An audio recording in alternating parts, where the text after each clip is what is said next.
बिस्मिल्लाहिर्रहमानिर्रहीम।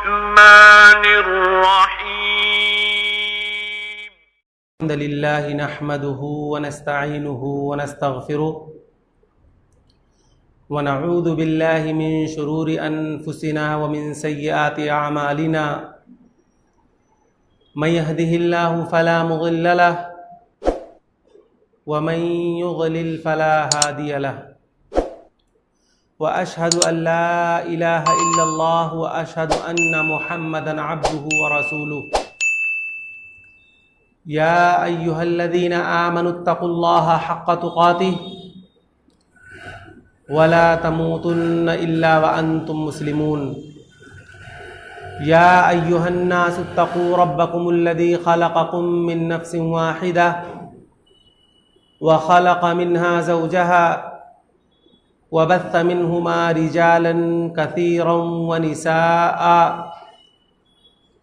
वत्तक़ुल्लाहल्लज़ी तसाअलून बिही वल अर्हाम इन्नल्लाह कान अलैकुम रक़ीबा। या अय्युहल्लज़ीना आमनुत्तक़ुल्लाह वक़ूलू क़ौलन सदीदा युस्लिह लकुम अअमालकुम व यग़फ़िर लकुम ज़ुनूबकुम व मन युतिइल्लाह व रसूलहु फ़क़द फ़ाज़ फ़ौज़न अज़ीमा। अम्मा बअदु फ़इन्न ख़ैरल हदीथि किताबुल्लाह व ख़ैरल हदयि हदयु मुहम्मदिन सल्लल्लाहु अलैहि वसल्लम व शर्रल उमूरि मुहदसातुहा व कुल्ल मुहदसतिन बिदअह व कुल्ल बिदअतिन ज़लालह व कुल्ल ज़लालतिन फ़िन्नार। अऊज़ु बिल्लाहि मिनश शैतानिर रजीम। बिस्मिल्लाहिर्रहमानिर्रहीम। वमा खलक़्तुल जिन्न वल इंस इल्ला लियअबुदून मा उरीदु मिनहुम मिर रिज़्क़िन वमा उरीदु अन युतइमून। हर तरह की तारीफ़, हम्दो सना, बड़ाई, बुज़ुर्गी, अज़मतो किब्रियाई उस अल्लाह रब्बुल इज़्ज़त के लिए लायक व ज़ेबा है जो तने तन्हा इस पूरी कायनात का खालिक, मालिक, मुरब्बी और पालनहार है, जिसने हमें इस दुनिया के अंदर पैदा किया और पैदा करने के बाद यूं ही बेकार नहीं छोड़ा, बल्कि हमारी रुश्द व हिदायत के लिए अंबियाए किराम का एक सिलसिला जारी किया, जिसकी आखिरी कड़ी जनाब मुहम्मदुर रसूलुल्लाह सल्लल्लाहु अलैहि वसल्लम है। बादहू अनगिनत लातादाद बेशुमार दरूद व सलाम नाजिल हो अल्लाह रब्बुल आलमीन के भेजे हुए तमाम अंबिया अलैहिमुस्सलातु व तस्लीम पर, खुसूसन नबी आखिरुज़्ज़मा अहमद मुज्तबा मुहम्मदुर रसूलुल्लाह सल्लल्लाहु अलैहि वसल्लम पर। वो ज़ाते मुक़द्दसा मुतहरा मुबारका जिन्हें अल्लाह रब्बुल इज़्ज़त ने इस कायनात के लिए रहमत बनाकर भेजा और जिन्होंने इस दुनिया के अंदर रहकर चंद साला ज़िंदगी गुजार कर दीन की तबलीग फरमाई और हम तक हमारा दीन पहुँचाया। मोहतरम भाइयों, अल्लाह रब्बुल आलमीन की तौफ़ीक़ से कई महीने के बाद अल्लाह रब्बुल आलमीन की जानिब से कुछ राहत मिली और अल्लाह रब्बुल आलमीन ने एक बार फिर हमें ये मौका दिया कि हम एक ऐसी मजलिस में बैठकर अल्लाह और उसके रसूल सल्लल्लाहु अलैहि वसल्लम की बातें, कुरान और हदीस की बातें एक ऐसी मजलिस में करें कि जिस मजलिस को अल्लाह रब्बुल आलमीन ने बहुत ज़्यादा पसंद किया है। एक ऐसी मजलिस जो सजाई जाती है, जो मुनाकिद की जाती है, वो मजलिस जिसमें अल्लाह और उसके रसूल सल्लल्लाहु अलैहि वसल्लम की बातें हों, कुरान और हदीस की बातें की जाएं, दीनी मजलिस हो, उस मजलिस की बहुत ज़्यादा फजीलत है। अल्लाह के नबी सल्लल्लाहु अलैहि वसल्लम ने बयान फरमाया कि वमज्तमा कौमुन फ़ी बैतिन मिन बुयूतिल्लाह यतलूना किताबल्लाह व यतदारसूनहु बैनहुम इल्ला नज़लत अलैहिमुस सकीनह व गशियतहुमुर रहमह व हफ़्फ़तहुमुल मलाइका व ज़करहुमुल्लाहु फ़ी मन इंदह। कि अल्लाह के नबी सल्लल्लाहु अलैहि वसल्लम ने इरशाद फरमाया कि अल्लाह रब्बुल आलमीन के घरों में जब भी कोई मजलिस मुनाकिद होती है और उस मजलिस में कुरान और हदीस की बातें की जाती हैं, दीन इस्लाम की बातें की जाती हैं, अल्लाह और उसके रसूल सल्लल्लाहु अलैहि वसल्लम के ताल्लुक़ से, यानी कुरान और हदीस की मजलिस की फजीलत अल्लाह के नबी सल्लल्लाहु अलैहि वसल्लम ने बतलाई है कि अल्लाह रब्बुल आलमीन ऐसी मजलिसों पर सकीनत नाजिल करता है और फरिश्ते उस मजलिस को अपने परों से ढांप लेते हैं। और अल्लाह रब्बुल आलमीन ऐसी मजलिसों का जिक्र, अल्लाह रब्बुल आलमीन ऐसी मजलिसों से इतना खुश होता है कि अल्लाह रब्बुल आलमीन के पास जो उसके फरिश्ते हैं, अल्लाह रब्बुल आलमीन इस मजलिस का तज़किरा और उसका ज़िक्र वहाँ करता है। तो ये हमारे लिए बड़ी बदकिस्मती थी कि ये एक सिलसिला जो चल रहा था ये बिल्कुल टूट चुका था, मस्जिदों से हम दूर हो गए थे। फिर अल्लाह रब्बुल आलमीन की तौफीक से और अल्लाह रब्बुल आलमीन की रहमत आई और फिर अल्लाह रब्बुल आलमीन ने ऐसी मजलिसों के इनेकाद का और इसी तरीके से ऐसी मजलिसों में बैठने का, ऐसी मजलिसों में कुरान और हदीस की बात करने की तौफीक अल्लाह रब्बुल आलमीन ने एक बार हमें फिर दी और अल्लाह रब्बुल आलमीन का इस पर हम बहुत ही शुक्रगुजार हैं। मोहतरम भाइयों, जैसे कि आपने अभी सुना कि आज के दर्स में जिस मौजू पर मैं आपके सामने कुछ बातें रखूँगा, कुछ बातें पेश करने की कोशिश करूँगा, आपने अभी सुना मकसद हयात और हमारी गफलत। मोहतरम भाइयों, अल्लाह रब्बुल आलमीन ने इस दुनिया को पैदा किया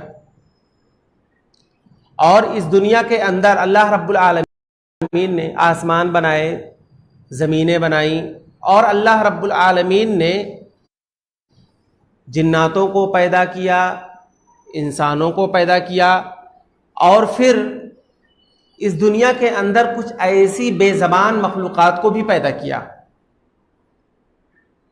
हैवानात, चरिंद, परिंद, हर किस्म की चीज़ों को अल्लाह रब्बुल आलमीन ने पैदा किया।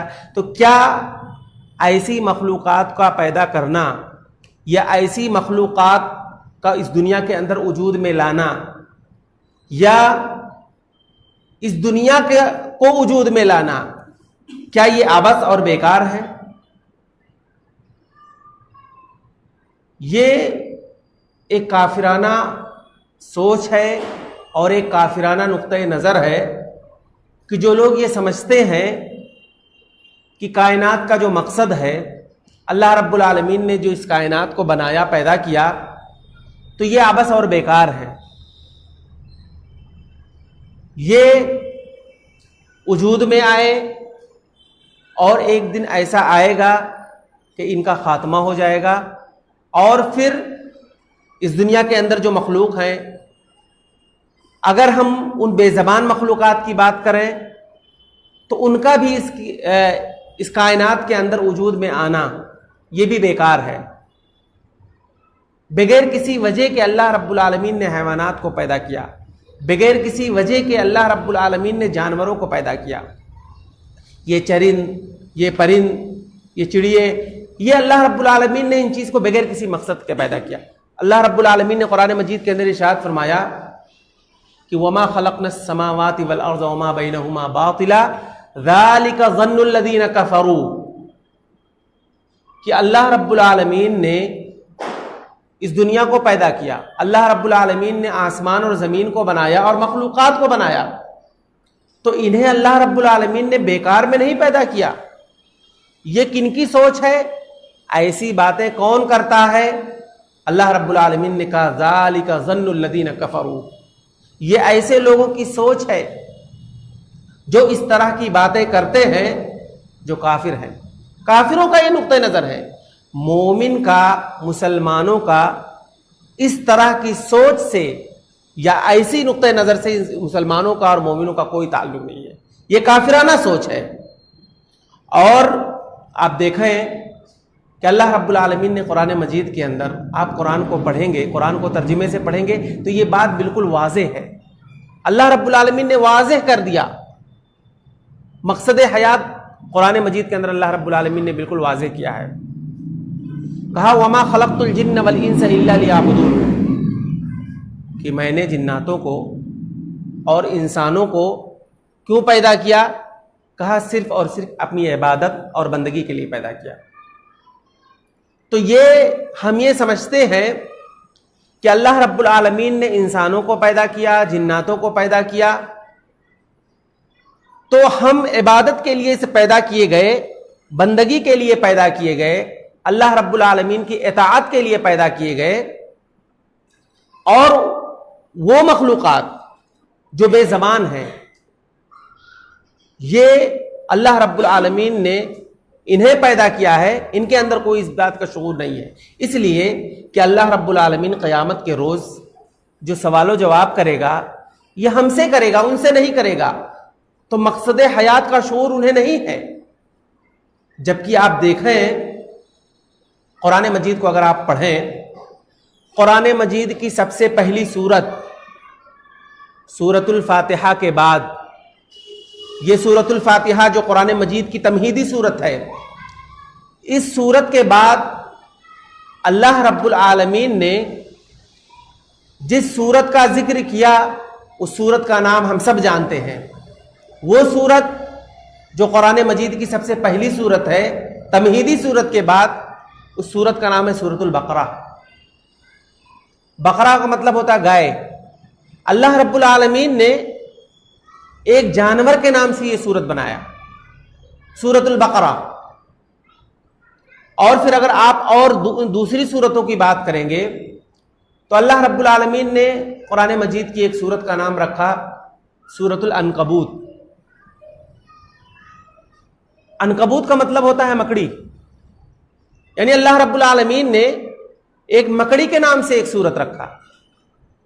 और फिर और आप आगे और भी सूरतों के ताल्लुक से अगर आप जानकारी लेंगे तो कुरान मजीद की एक सूरत का नाम है सूरतुन नमल। नमल का मतलब होता है चूटी। यानी अल्लाह रब्बुल आलमीन ने कुरान मजीद की एक सूरत का नाम चूटी के नाम से रखा। तो आप गौर करें कि अल्लाह रब्बुल आलमीन ने कुरान मजीद की एक सूरत गाय के नाम से है, कुरान मजीद की एक सूरत मकड़ी के नाम से है, कुरान मजीद की एक सूरत चूटी के नाम से है। तो ये अल्लाह रब्बुल आलमीन ने ऐसा क्यों किया? जानवरों के नाम से, हैवानों के नाम से, वो हैवान जो बेज़बान, अल्लाह रब्बुल आलमीन ने उनके नाम से सूरत जिक्र किया, उनके नाम से सूरतें हैं। दरअसल अल्लाह रब्बुल आलमीन ये सारे नाम, कुरान मजीद की उन सूरतों का नाम जो जानवरों के नाम से है, अल्लाह रब्बुल आलमीन हमें और आपको दावत फिक्र दे रहा है कि हमें इस वक्त हमारा जो मकसद हयात है हम उससे गाफिल हैं। हमारी वो सोच, हम गफलत के शिकार हैं। तो अल्लाह रब्बुल आलमीन जानवरों के उन सूरतों के नाम से, जो वो सूरतें जो जानवरों के नाम से है, अल्लाह रब्बुल आलमीन उनका नाम पेश करके, उनका नाम आगे करके हमें अल्लाह रब्बुल आलमीन दावत फिक्र दे रहा है कि तुम्हें उस बात का एहसास नहीं है और कि तुम को अल्लाह रब्बुल आलमीन ने इस दुनिया के अंदर क्यों पैदा किया, लेकिन ऐसी मखलूकात जो बेज़बान है अल्लाह रब्बुल आलमीन ने उन्हें पैदा किया है, उन्हें इस बात का एहसास है, उन्हें शुऊर है। आप देखें कुरान मजीद की आयत, अल्लाह रब्बुल आलमीन ने एक मकाम पर इरशाद फरमाया कि युसब्बिहु लहू अलम तरा अन्नल्लाह युसब्बिहु लहू मन फिस समावाति वल अर्ज़ि वत्तैरु साफ़ात कुल्लुन क़द अलिम सलातहु व तस्बीहा। कि अल्लाह रब्बुल आलमीन ने कहा, क्या तुमने ये नहीं देखा, क्या तुमने गौर नहीं किया कि ये हैवानात, ये परिंदे, ये अल्लाह रब्बुल आलमीन की तस्बीह बयान करते हैं। और सिर्फ अल्लाह रब्बुल आलमीन की तस्बीह ही नहीं बयान करते, बल्कि अल्लाह रब्बुल आलमीन ने आगे बयान किया, कहा कुल्लुन क़द अलिम सलातहु व तस्बीहा। इनकी एक नमाज है, ये नमाज पढ़ते हैं और अल्लाह रब्बुल आलमीन का जिक्र करते हैं, अल्लाह रब्बुल आलमीन की तस्बीह बयान करते हैं। लेकिन इनकी नमाज कैसी है, ये जानवर जो नमाज पढ़ते हैं, ये परिंदे जो नमाज पढ़ते हैं, ये हैवानात जो नमाज पढ़ते हैं, इनकी नमाज का इल्म हमें नहीं है कि ये किस तरह से नमाज पढ़ते हैं। लेकिन ये भी नमाज पढ़ते हैं, ये भी अल्लाह रब्बुल आलमीन का जिक्र करते हैं। कुल्लुन क़द अलिम सलातहु व तस्बीहा, इनकी भी एक नमाज है। तो मकसद हयात का शऊर इन्हें है और इंसान इस चीज से गाफिल है। इस तरह की और भी बहुत सारी आयतें हैं।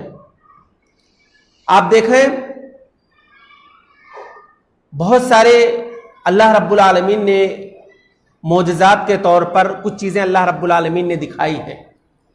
लोगों ने उस चीज को देखा है। ऑस्ट्रेलिया का वाकया कि ऑस्ट्रेलिया के एक जंगल में एक दरख्त है, उसकी सूरत इस अंदाज में है कि वो दरख्त जिस तरह से एक इंसान रुकू की हालत करता है, जब इंसान रुकू में जाता है तो किस तरह से अपने पैर को घुटनों पर रखता है और इसी तरीके से उसकी पीठ किस तरह से सीधी होती है। ऑस्ट्रेलिया के अंदर एक ऐसा दरख्त है कि वो दरख्त बिल्कुल उसी शक्ल सूरत का है। लोग हैरान और परेशान हैं कि दरख्त जो बिल्कुल सीधा होता है, लेकिन ये अजीबो गरीब तरह का ये दरख्त कैसा। लेकिन हैरत की बात यह है कि जब देखने वालों ने उसको देखा और उसका मुशाहिदा किया तो ये भी बात समझ में आई कि वो दरख्त जो एक इंसान नमाज की हालत में जिस तरह से रुकू करता है और उसके जो रुकू की कैफियत होती है उस अंदाज में वो दरख्त है। और वो दरख्त जब रुकू की हालत में है, यानी उसकी जो पोजीशन है वो जिस तरह अल्लाह रब्बुल आलमीन ने उसे बनाया है और उसका जो रुख है वो किबले की जानिब है। तो इस तरह से आप देखें कि अल्लाह रब्बुल आलमीन ने ऐसी चीजें जो इस दुनिया के अंदर बनाई हैं, जिन्हें हम बेकार समझते हैं कि इनकी कोई हैसियत और औकात नहीं है, बस ऐसे ही अल्लाह रब्बुल आलमीन ने इन्हें पैदा किया है, लेकिन इन्हें भी इस बात का शऊर है। अब्दुल्लाह इब्न मसूद रजी अल्लाह तआला अन्हु का एक वाक़या वो बयान फरमाते हैं कि एक मर्तबा वो खाना खाने के लिए बैठे तो जिस प्लेट के अंदर वो खाना खा रहे थे और जब उन्होंने खाना खाना शुरू किया तो बतौर मौजज़ा अल्लाह रब्बुल आलमीन ने इस चीज को दिखाया कि वो जो खाना खा रहे थे तो उस प्लेट के अंदर जो दाना था, जो खाना खा रहे थे चावल, तो उसमें अल्लाह रब्बुल आलमीन की तस्बीह और जिक्र की आवाजें आना शुरू हो गई थी। यानी कि वो खाना जिसे वो खा रहे थे, इस बात का उन्हें एहसास हुआ और बतौर मौजज़ा अल्लाह रब्बुल आलमीन ने इस चीज को दिखाया कि वो खाने से तस्बीह की आवाज आ रही थी। तो ये अल्लाह रब्बुल आलमीन की जानिब से अल्लाह रब्बुल आलमीन ने ऐसी मखलूक़ात का जो वजूद बख्शा और ऐसी मखलूक़ात को पैदा किया, तो जिसे हम ये समझते हैं कि वो बेकार हैं, लेकिन वो हमसे ज़्यादा अल्लाह रब्बुल आलमीन की तस्बीह बयान करते हैं, अल्लाह रब्बुल आलमीन का जिक्र करते हैं। और इसी तरीके से अल्लाह रब्बुल आलमीन ने उन्हें क्यों पैदा किया है और उसका मकसद वो हमसे ज़्यादा जानते हैं। बहुत सारी मिसालें इस तरह से हैं जो अल्लाह रब्बुल आलमीन ने हमें दिखलाया और बतलाया है। और हमें इस बात का अंदाजा या इस बात का इल्म हमें कैसे हुआ, आप कुरान मजीद को पढ़ेंगे तो आपको पता चलेगा कि हजरत सुलेमान अलैहिस्सलाम को अल्लाह रब्बुल आलमीन ने जो चीजें अता की थी वो शायद कि इस दुनिया के अंदर अल्लाह रब्बुल आलमीन ने किसी को नहीं अता की। और वो क्या चीज थी? वो एक ऐसी चीज थी कि सुलेमान अलैहिस्सलाम जानवरों की आवाज और उनकी बोलियां, उनकी जबान समझते थे, जबकि इस दुनिया के अंदर कोई ऐसा शख्स नहीं, इस दुनिया के अंदर बहुत सारे नबी आए, लेकिन अल्लाह रब्बुल आलमीन ने वो मोजिजा उन्हें नहीं दिया जो अल्लाह रब्बुल आलमीन ने हजरत सुलेमान अलैहिस्सलाम को दिया था। हजरत सुलेमान अलैहिस्सलाम एक मर्तबा सफर के इरादे से निकले तो अल्लाह रब्बुल आलमीन के हुक्म से हजरत सुलेमान अलैहिस्सलाम ने, आवाज नहीं आ रही क्या?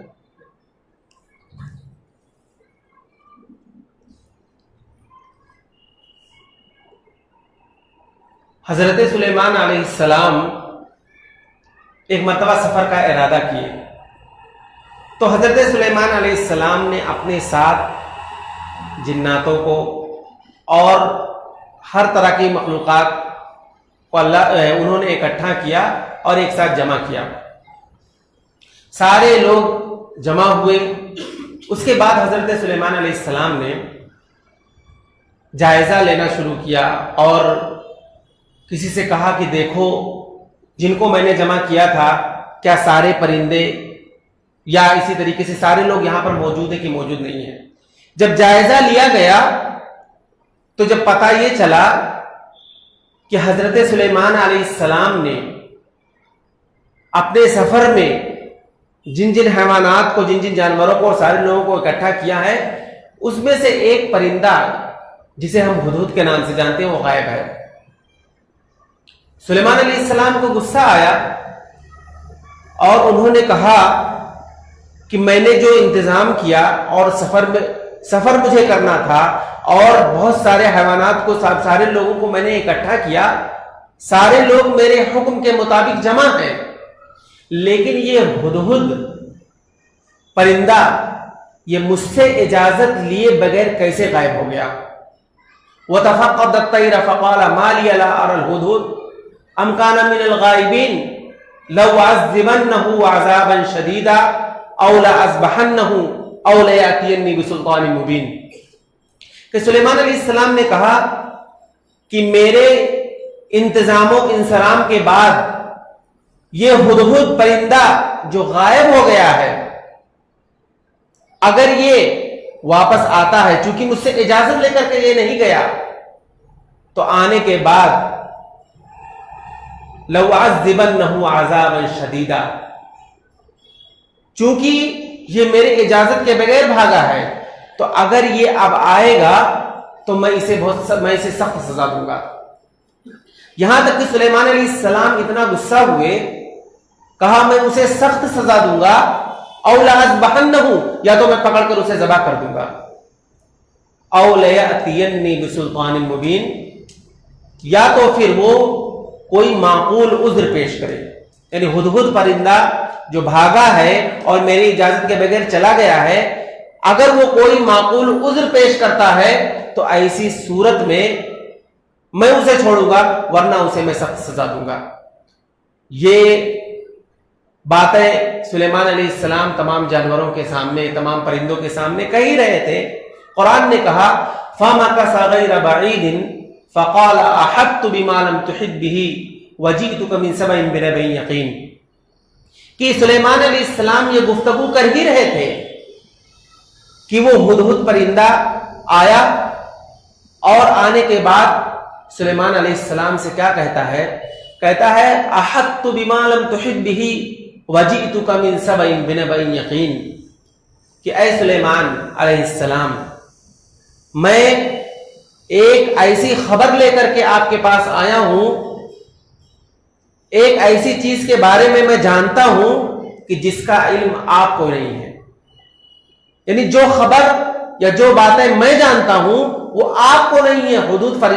हुदहुद परिंदे ने हजरत सुलेमान अलैहिस्सलाम से कहा वजीतुका मिन सबइन बिनबइन यकीन, मैं यमन गया हुआ था और यमन का एक शहर है सबा, मैं वहां से अभी लौट कर आ रहा हूं और उस सबा के बारे में, वो शहर जो सबा है उस सबा के बारे में एक ऐसी यकीनी खबर लेकर के आया हूं जो खबर सिर्फ मुझे है, जिसका इल्म आपको भी नहीं है।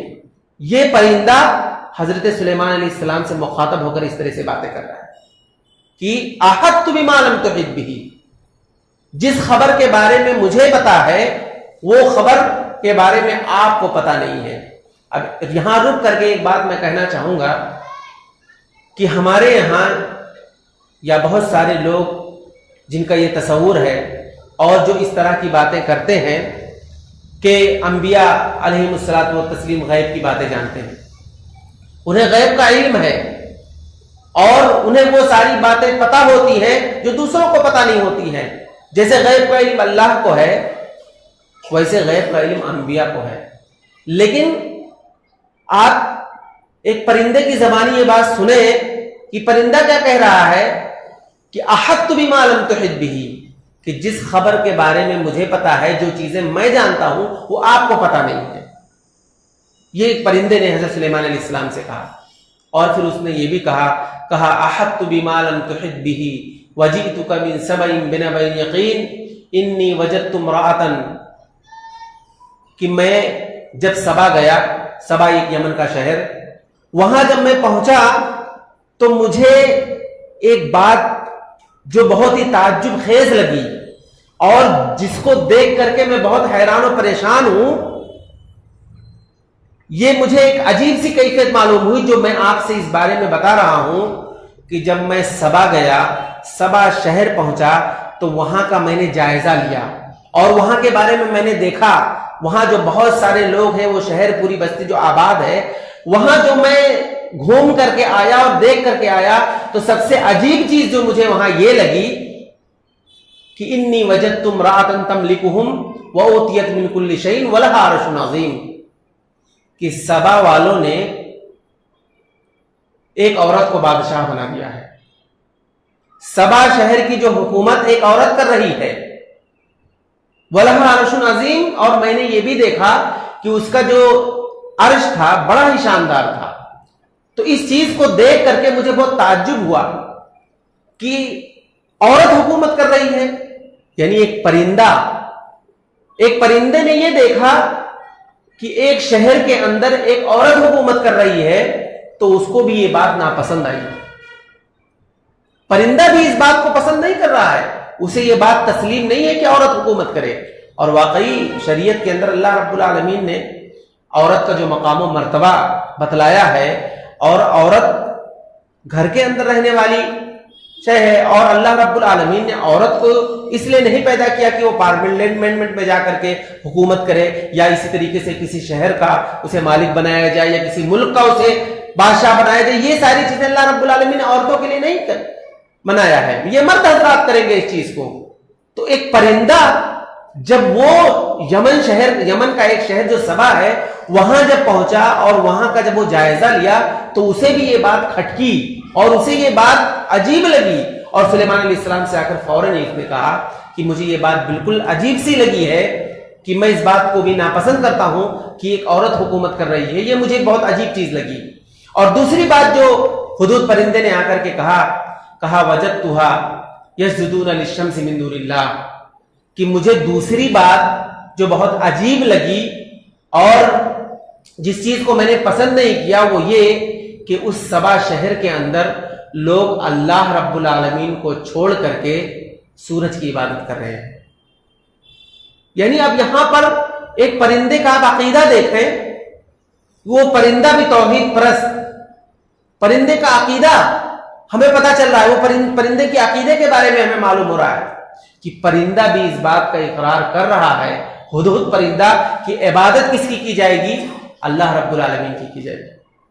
और जब उसने ये देखा कि सबा शहर वालों ने अल्लाह को छोड़ करके गैरुल्लाह की इबादत कर रहे हैं, सूरज की परस्तिश कर रहे हैं, सूरज को सजदा कर रहे हैं, तो उसे एक बात बहुत अजीब लगी कि उसने इस बात को पसंद नहीं किया और सुलेमान अलैहिस्सलाम से आकर के शिकायत किया।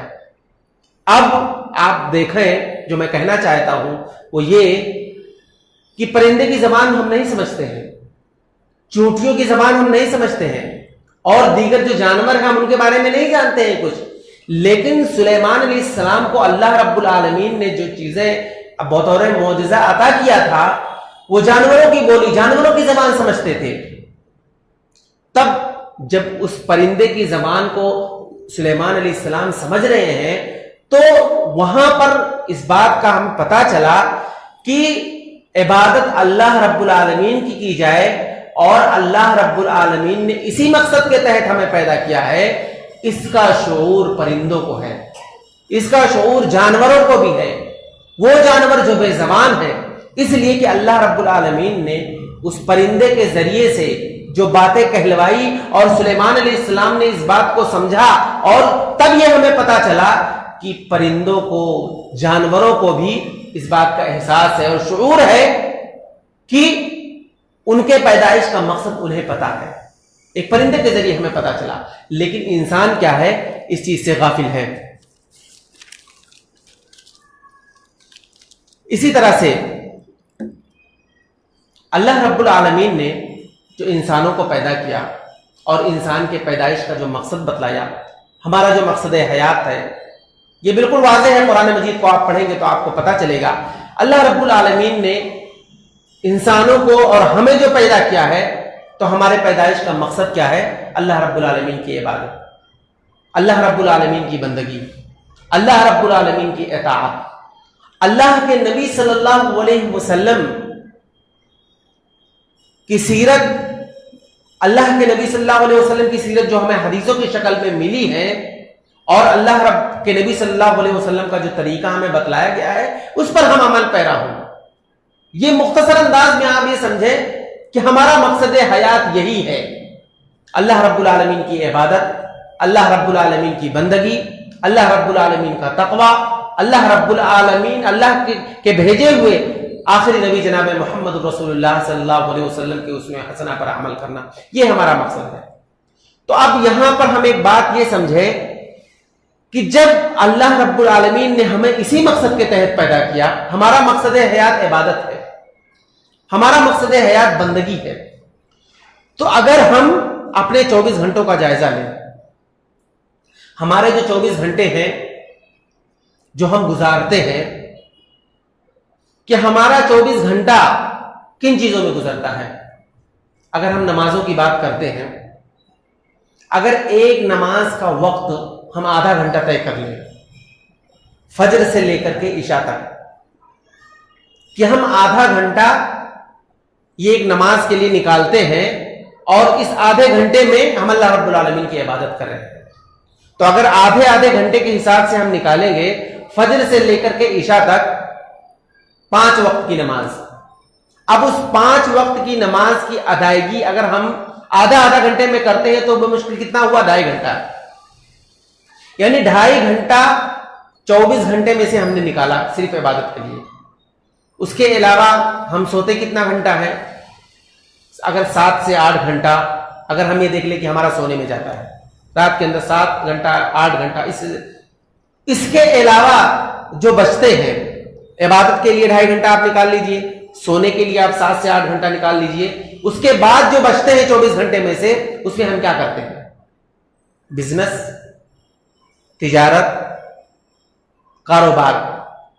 यहां मैं गलतफहमी का इजाला करना चाहता हूं, इस वजह से मैं ये बात कर रहा हूं कि जब हमारा मकसद हयात इबादत है और अल्लाह रब्बुल आलमीन ने हमें इस दुनिया के अंदर इसी मकसद के तहत पैदा किया है कि हमें अल्लाह की इबादत करना है, उसकी बंदगी करनी है, उसकी इताअत करना है, मुत्तकी और परहेजगार वाली जिंदगी गुजारना है, तो हम 24 घंटे में सिर्फ 2.5 घंटा इबादत कर रहे हैं, और बाकी 2.5 घंटे के अलावा जो हमारी औकात जो हम गुजर रहे हैं, ये तो इबादत में नहीं है ना।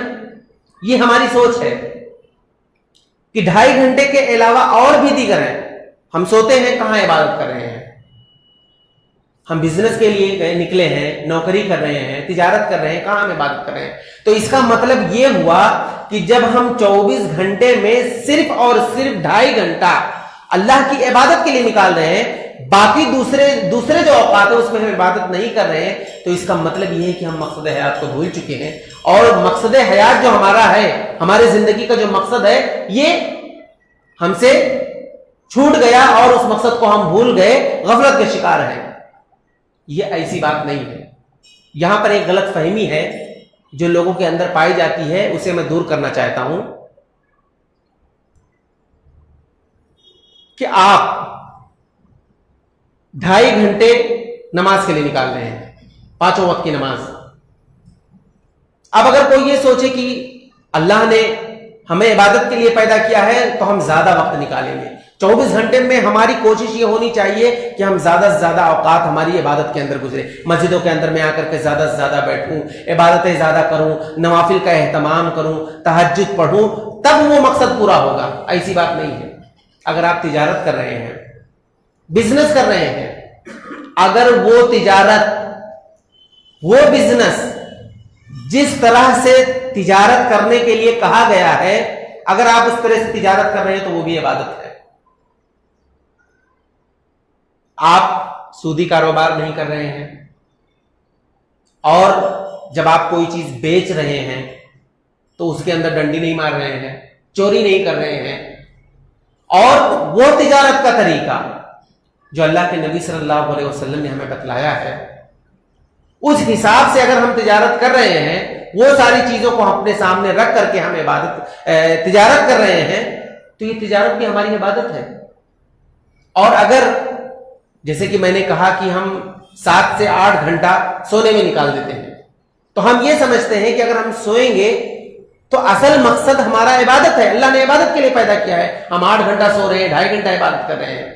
तो अगर हम अल्लाह के नबी सल्लल्लाहु अलैहि वसल्लम के बताए हुए तरीके को सामने रख करके हम सो रहे हैं, तो ये सोना भी इबादत है। इसलिए कि अगर हम सोएंगे, सोने से पहले अल्लाह के नबी सल्लल्लाहु अलैहि वसल्लम ने वो अज़कार बताए हैं, सोने का तरीका अल्लाह के नबी सल्लल्लाहु अलैहि वसल्लम ने हमें बतलाया है, लेटने का तरीका कि हम कैसे लेटे तो हम क्या करें, किस तरह के अज़कार होने चाहिए। अगर इन सारी चीजों को हम सामने रख करके, उन सारे तरीकों पर हम अमल करके अगर हम सोएंगे, तो ये सोना भी हमारा इबादत है। यहां तक कि अगर हम कज़ाए हाजत के लिए दिन में 2 बार गए, या इस तरह से जब हमें जरूरत पड़ती है तो हम कज़ाए हाजत के लिए जाते हैं, अगर एक आदमी कज़ाए हाजत के लिए जाता है तो भी 5 सवाब कमा रहा है। कज़ाए हाजत के लिए जाना, उसमें भी सवाब का काम है। आदमी जब जब कज़ाए हाजत के लिए जाता है, वो भी सवाब का काम करता है, सवाब का। कैसे? आप कज़ाए हाजत के लिए गए, अल्लाह के नबी सल्लल्लाहु अलैहि वसल्लम ने एक तरीका बताया कि जब आप कज़ाए हाजत के लिए जाओ तो पहले बायां पैर रखो। बायां पैर आपने रखा, एक सुन्नत पर अमल हुआ, आपको सवाब मिला। आप वहां पर अल्लाह के नबी सल्लल्लाहु अलैहि वसल्लम का हुक्म है कि आप जब कज़ाए हाजत के लिए जाएं तो दुआ पढ़ें। आपने दुआ पढ़ा, आपको 2 सवाब मिला। इसी तरह से आपने बाएं हाथ से इस्तिंजा किया, आपने बाएं हाथ से इस्तिंजा किया, ये अल्लाह के नबी सल्लल्लाहु अलैहि वसल्लम का हुक्म है, सुन्नत है। आपने बाएं हाथ से इस्तिंजा किया, आपको 3 सवाब मिला। इसी तरह से अल्लाह के नबी सल्लल्लाहु अलैहि वसल्लम का चौथा हुक्म है कि आप कज़ाए हाजत से जब निकले तो पहले दायां पैर निकालें। इस सुन्नत पर आपने अमल किया, आपने 4 सवाब कमाया। उसके बाद आप जब वहां कज़ाए हाजत से फारिग होकर आप बाहर निकल रहे हैं, तो आपको दुआ पढ़ने के लिए कहा जा रहा है कि कज़ाए हाजत से फारिग होकर के आप जब बाहर निकलो तो आप दुआ पढ़ो। आपने वो दुआ पढ़ा, कितने हो गए? 5 सवाब आपने कमाया। कज़ाए हाजत के लिए आदमी जा रहा है, वहां से निकल रहा है 5 सवाब कमा करके, तो वो चीज कहां?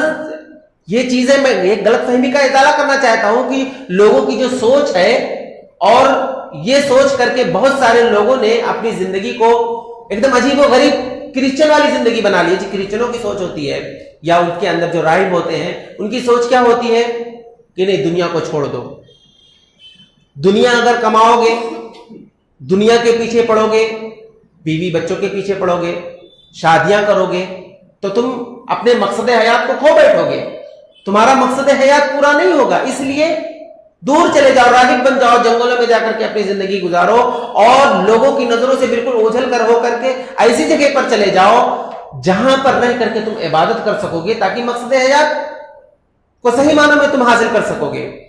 जबकि ऐसी बात नहीं है।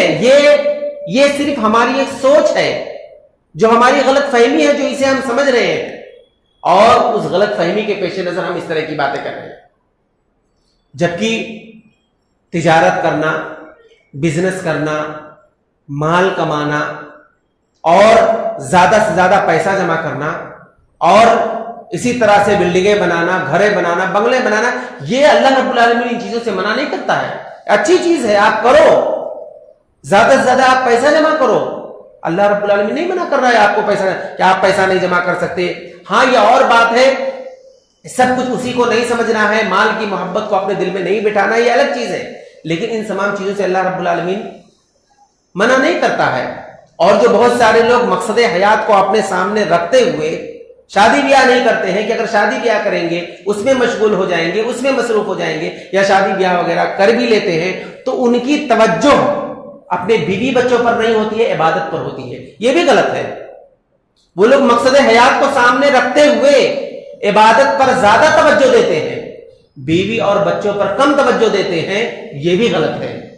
अल्लाह के नबी सल्लल्लाहु अलैहि वसल्लम की एक हदीस है, आप सल्लल्लाहु अलैहि वसल्लम ने बयान फरमाया, कहा दीनारुन अनफक़तहु फी सबीलिल्लाह व दीनारुन तसद्दक़त बिही अला मिस्कीन,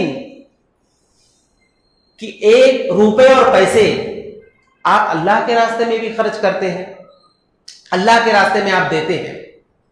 रुपए और पैसे जो आपके पास है, आप किसी मिस्कीन को देते हैं। और आपके पास जो रुपए पैसे हैं, कोई गुलाम है जो गुलामी की जिंदगी गुजार रहा है, उसको आजाद कराने के लिए आप अपने रुपए पैसे दे रहे हैं। और कुछ लोग ऐसे हैं जो अपने और रुपए और पैसे का इस्तेमाल अपने बीवी और बच्चों पर कर रहे हैं, अपने अहलो अयाल पर कर रहे हैं। दीनारुन अनफक़तहु अला अहली, तो अल्लाह के नबी सल्लल्लाहु अलैहि वसल्लम ने कई लोगों का तज़किरा किया कि जिनके पास दीनार है, जिनके पास रुपए और पैसे हैं, अलग अलग जगहों पर ये लोग खर्च कर रहे हैं। लेकिन सबसे अफजल खर्च अल्लाह के नबी सल्लल्लाहु अलैहि वसल्लम ने वो खर्च बतलाया जो एक इंसान अपने अहलो अयाल पर करता है, बीवी को खिलाता है, बच्चों को खिलाता है, बच्चों को अच्छा पहनाता है, और उनके मुस्तकबिल को संवारने के लिए जो चीजें आदमी उनकी तालीम पर ध्यान देता है और वहां पैसा खर्च करता है, अल्लाह के नबी सल्लल्लाहु अलैहि वसल्लम ने उस खर्च को, उस पैसे को, उस खर्च को सबसे अफजल खर्च बतलाया है।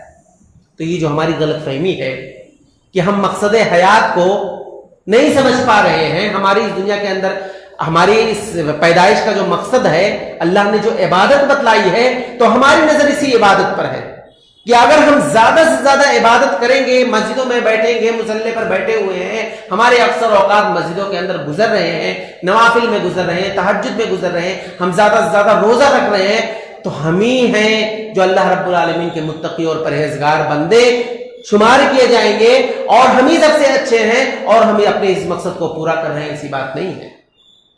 यहां पर भी बहुत सारे लोग बहुत सारी गलतियां कर जाते हैं। मैं आपको एक मिसाल देता हूं। अल्लाह के नबी सल्लल्लाहु अलैहि वसल्लम ने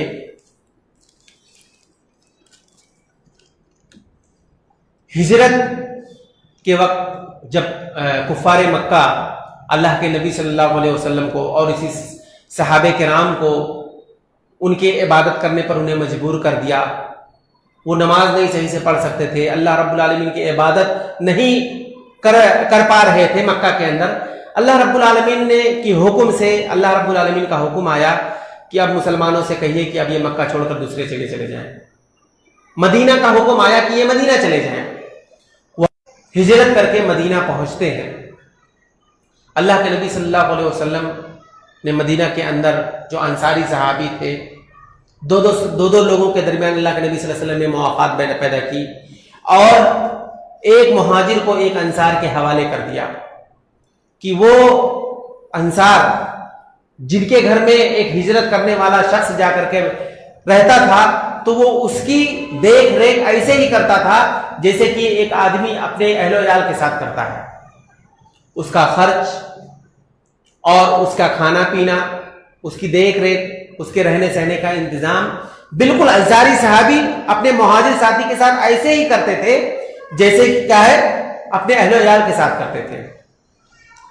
अल्लाह के नबी सल्लल्लाहु अलैहि वसल्लम ने अबू दरदा रजी अल्लाह ताला अन्हु और सलमान फारसी रजी अल्लाह ताला अन्हु, अबू दरदा रजी अल्लाह ताला अन्हु ये मदीने के थे और सलमान फारसी रजी अल्लाह ताला अन्हु ये मुहाजिर।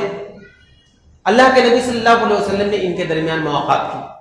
सलमान फारसी रजी अल्लाह ताला अन्हु को अबू दरदा रजी अल्लाह ताला अन्हु के हवाले कर दिया।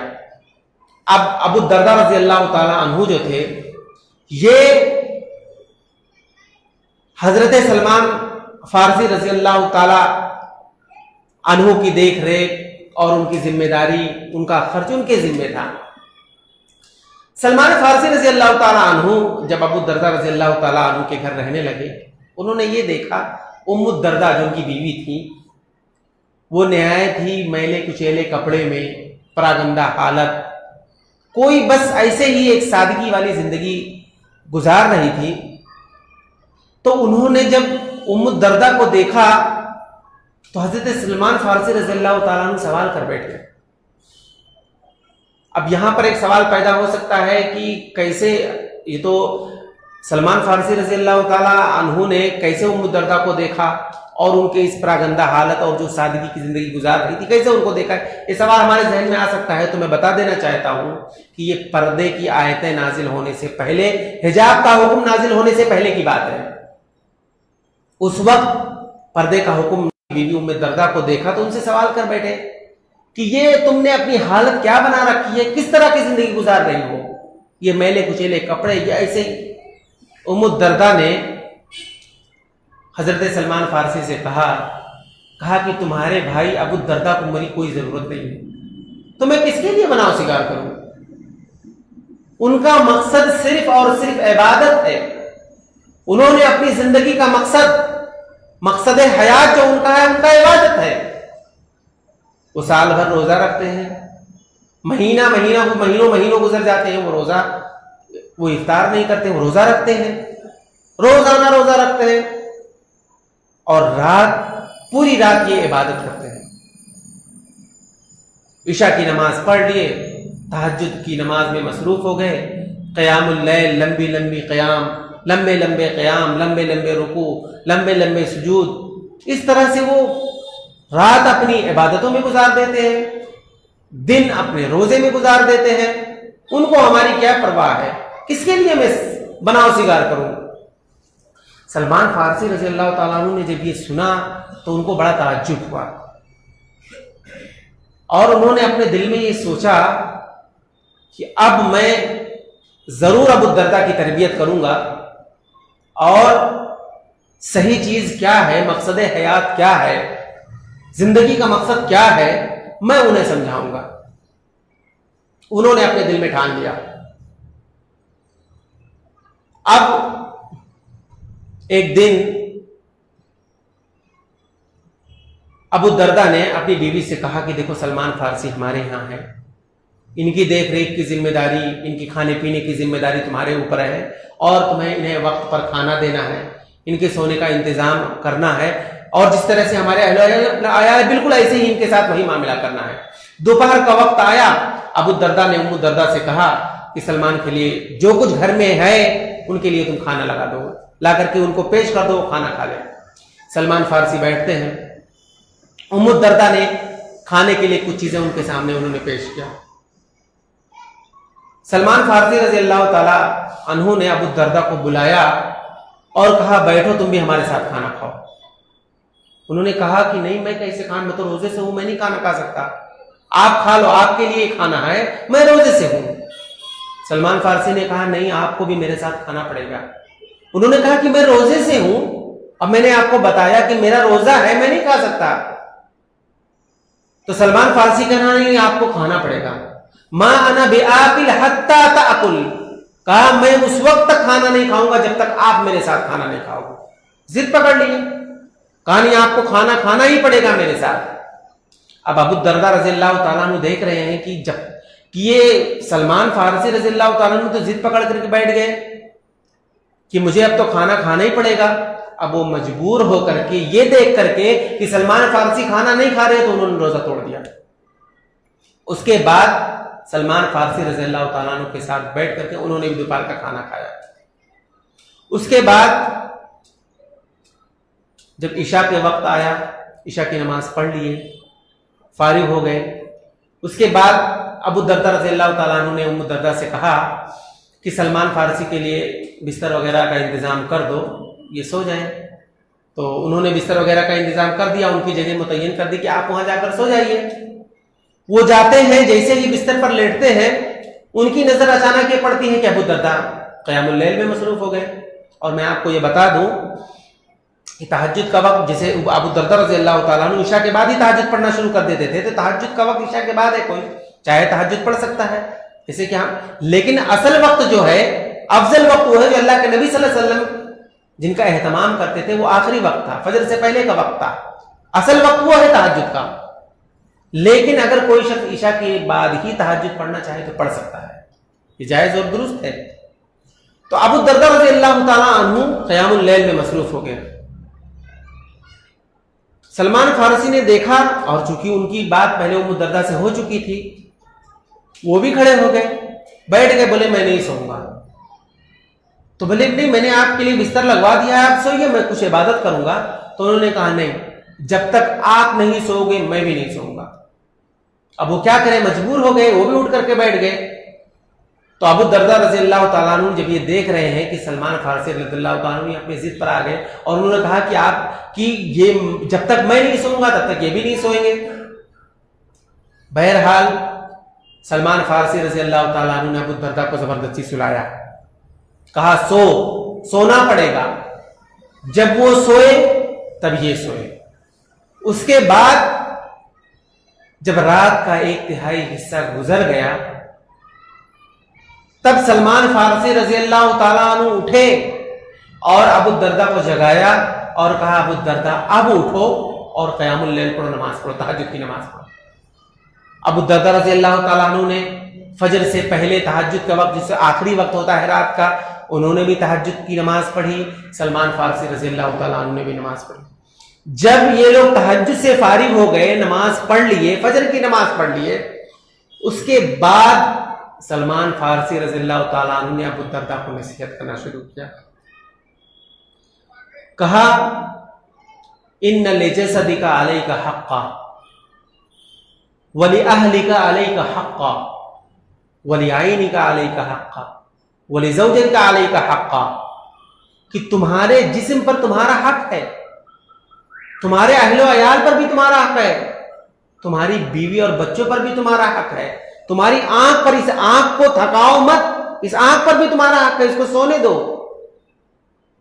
अबू दरदा रज़ियल्लाहु ताला अन्हु को बड़ी अजीब सी कैफियत लगी, और उनको अजीब सा लगा कि देखो सलमान फारसी के सबसे पहले मेरा रोजा तोड़वाए, उन्होंने मुझे रोजा रखने से मना किया, वो नफली रोजा था, जबरदस्ती नफली रोजा तोड़वाए, और उसके बाद रात का जब वक्त आया तो मुझे क़यामुल लैल करने से मना किया, जो मैं रात भर इबादत करता था, मुझे उससे मना कर दिए, और जबरदस्ती मुझे सुलाए।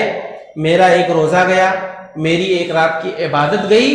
अब आकर के मुझे नसीहत भी कर रहे हैं और मुझे समझा रहे हैं, क्या मामला है। भागते हुए अल्लाह के नबी सल्लल्लाहु अलैहि वसल्लम के पास गए, और अल्लाह के नबी सल्लल्लाहु अलैहि वसल्लम के पास जब आए और उन्होंने सारा माजरा बयान किया कि सलमान फारसी मेरे साथ, उन्होंने कल से ऐसे ऐसे मामला कर रहे हैं, मुझे रोजा रखने से मना कर रहे हैं, मुझे रात में लंबे लंबे क़याम से मना कर रहे हैं, और ये सारी चीजें करने के बाद अब मुझे नसीहत भी कर रहे हैं, क्या करूं मैं।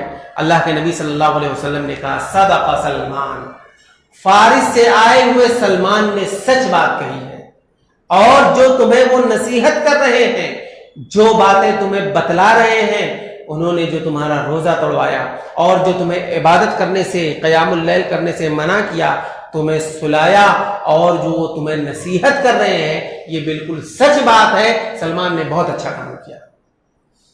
तो कहने का मतलब ये है कि मकसद हयात, जो हमारी जिंदगी का जो मकसद है, मकसद हयात है, इसको लोगों ने गलत तरीके से समझ लिया है और ये लोगों के अंदर एक गलत फहमी पाई जा रही है। और कुछ ऐसे लोग हैं जो बिल्कुल कुछ भी नहीं करते हैं और कुछ ऐसे लोग हैं जो इबादत के मकसद को इस तरह से समझ बैठे हैं कि उन्होंने काम धंधा छोड़ दिया, तिजारत करना छोड़ दिया, बिजनेस करना छोड़ दिया, नौकरी करना छोड़ दिया और ये सोच बैठे कि अल्लाह ने जो हमें पैदा किया है, हमारी जिंदगी का मकसद हयात जो है ये इबादत है, तो हम सिर्फ इबादत करें। हाँ, ये बात याद रहे कि हमारी जिंदगी का जो असल मकसद है वो इबादत है। अल्लाह रब्बुल आलमीन ने हमें इबादत के लिए पैदा किया। लेकिन अभी बहुत सारी मिसालें इससे पहले जो मैंने आपके सामने दिया कि आदमी अगर तिजारत करता है, बिजनेस करता है, सोता है, अपने अहलो अयाल के साथ अच्छा मामला करता है, अच्छा सलूक करता है, उनके साथ खैर का मामला करता है, यहां तक कि अगर कोई शख्स एक लुकमा अपने हाथ से अपनी बीवी को खिलाता है, उसमें भी सवाब है। तो इबादत का सवाब, सदके का सवाब उसे मिल रहा है। तो हमें इस बात को समझने की जरूरत है, मकसद हयात असल, कि हम सिर्फ और सिर्फ अपनी जिंदगी को इबादत वाली जिंदगी ना समझ बैठे कि हमें 24 घंटा इबादत करना है। हां, अल्लाह रब्बुल आलमीन ने जो इबादत के औकात मुकर्रर किए हैं उसमें हमें इबादत करना है, अपने अंदर तकवा इख्तियार करना है, दीनदारी पैदा करना है, ये हमारा मकसद हयात। लेकिन दुनिया में रहना है, दुनिया के अंदर जीना है, दुनिया के अंदर रहते हुए हमें खाना और पीना करना है, बहुत सारी चीजें हमारी जरूरियात है, उसके लिए हमें काम भी करना है, तिजारत भी करना है, बिजनेस भी करना है और उसी तरीके पर करना है जिस तरीके पर अल्लाह के नबी सल्लल्लाहु अलैहि वसल्लम ने हमें सिखाया है। तो अगर हम उस तरीके पर बिजनेस कर रहे हैं, तिजारत कर रहे हैं, नौकरी कर रहे हैं, अपने अहल अयाल पर खर्च कर रहे हैं, माल जमा कर रहे हैं, घर बना रहे हैं, सारी चीजें, इस्लाम के अंदर कोई चीज, किसी चीज की ममानियत नहीं है। आदमी के पास बहुत सारा पैसा है, वो हवाई जहाज में सफर कर रहा है, कोई मना नहीं है। अल्लाह रब्बुल आलमीन, अल्लाह के नबी सल्लल्लाहु अलैहि वसल्लम ने इस चीज से मना नहीं किया। तुम, अल्लाह ने जो तुम्हें नेमत अदा किया है उसको तुम इजहार करो लोगों की। लेकिन यह है कि आदमी जब मुतकब्बिर बन जाए, घमंडी बन जाए, दूसरों को हकीर समझने लगे, ये गलत हो जाता है। लेकिन माल कमाना, माल जमा करना, ये सारी चीजें, रुपए पैसे ज्यादा से ज्यादा जमा करना, अल्लाह रब्बुल आलमीन ने चीज से मना नहीं करता, ना अल्लाह के नबी सल्लल्लाहु अलैहि वसल्लम ने मना किए। लेकिन इसी को असल समझ लेना ये गलत है। तो इबादत का जो मकसद है, मकसद हयात को हमें समझने की जरूरत है। मकसद हयात की बात चल रही थी। मकसद हयात के ताल्लुक से एक दूसरी बात ये कि अल्लाह ने जिंदगी के अंदर, यानी अल्लाह रब्बुल आलमीन ने जो हमें इस दुनिया के अंदर पैदा किया, इस दुनियावी जिंदगी को हमें आरजी जिंदगी समझना है। यह हमारा मकसद हयात होना चाहिए। हमेशगी वाली जिंदगी, इस जिंदगी को हम नहीं समझेंगे। हमारी जो उम्रें हैं, जो मुकद्दर वाली जिंदगी हम गुजार रहे हैं, अल्लाह रब्बुल आलमीन ने जो हमारे मुकद्दर में जितनी भी उम्र लिखी है, और ख़ास तौर से मैं अल्लाह के नबी सल्लल्लाहु अलैहि वसल्लम की वो हदीस कि अल्लाह के नबी सल्लल्लाहु अलैहि वसल्लम ने बयान फरमाया कि इन्ना अमारा उम्मती मा बैना सित्तीन इला सबईन, कि मेरी उम्मत की जो उम्रें होंगी, पहले के लोगों की उम्रें आप देखें कि बहुत ज्यादा होती थी। हजरत नूह अलैहिस्सलाम की जिंदगी के बारे में आप देखें कि 950 साल उनकी जिंदगी सिर्फ दावत और तबलीग वाली गुजरी। 950 साल उन्होंने दावत और तबलीग का काम किया। तो अब उनकी जिंदगी, उनकी उम्र कितनी रही होगी अल्लाह वाला। सिर्फ उनकी दावत और तबलीग वाली जिंदगी के बारे में बताई जा रही है। लेकिन इस उम्मत का यह मामला नहीं है। अल्लाह के नबी सल्लल्लाहु अलैहि वसल्लम ने कहा इन्ना हमारा उम्मती सित्तीन इला सबईन व कलीलुम मन यतजावज, यानी कि हमारी जो उम्र है, हमारी और आपकी जो उम्र अल्लाह के नबी सल्लल्लाहु अलैहि वसल्लम ने बताई है इस उम्मत की 60 साल 70 साल, और कहा वह कलीलुम मन यतजावज, बहुत थोड़े लोग होंगे जो इसे तजावुज करेंगे। यानी 70 साल से ज्यादा लोग जो उसकी जिंदगी, जो उम्र उन्हें मिलेगी, वो बहुत कम लोग होंगे। ये अल्लाह के नबी सल्लल्लाहु अलैहि वसल्लम ने बताया। तो हमारी ये जिंदगी जो अल्लाह रब्बुल आलमीन ने जो हमें इस दुनिया के अंदर पैदा किया है, ये क्या है? हमें आरजी जिंदगी गुजारनी है। हमारी ये जिंदगी, हमें हमारी जो दुनिया के अंदर हमें जो खुशी मिली है, ये आरजी खुशी है। जो हमें इस दुनिया के अंदर राहत और सुकून है, हम इस राहत और सुकून को भी आरजी समझें। ये नेमतें जो दुनिया के अंदर हमें मिली हैं, या इन जिन नेमतों का हम शुमार करते हैं, जिन नेमतों से हम फायदा उठाते हैं, ये क्या है? हमारी आरजी है। हम इस नेमत को या दुनिया को हासिल करने के बाद, दुनिया के अंदर बहुत सारा पैसा जमा करने के बाद, बिल्डिंगें और इसी तरीके से बंगले वगैरह, या जो भी चीजें अल्लाह रब्बुल आलमीन ने बतौर नेमत हमें अता किया है, इस चीज को क्या है, हम आरजी समझें, तब हमारा मकसद हयात पूरा होगा। इसी तरह से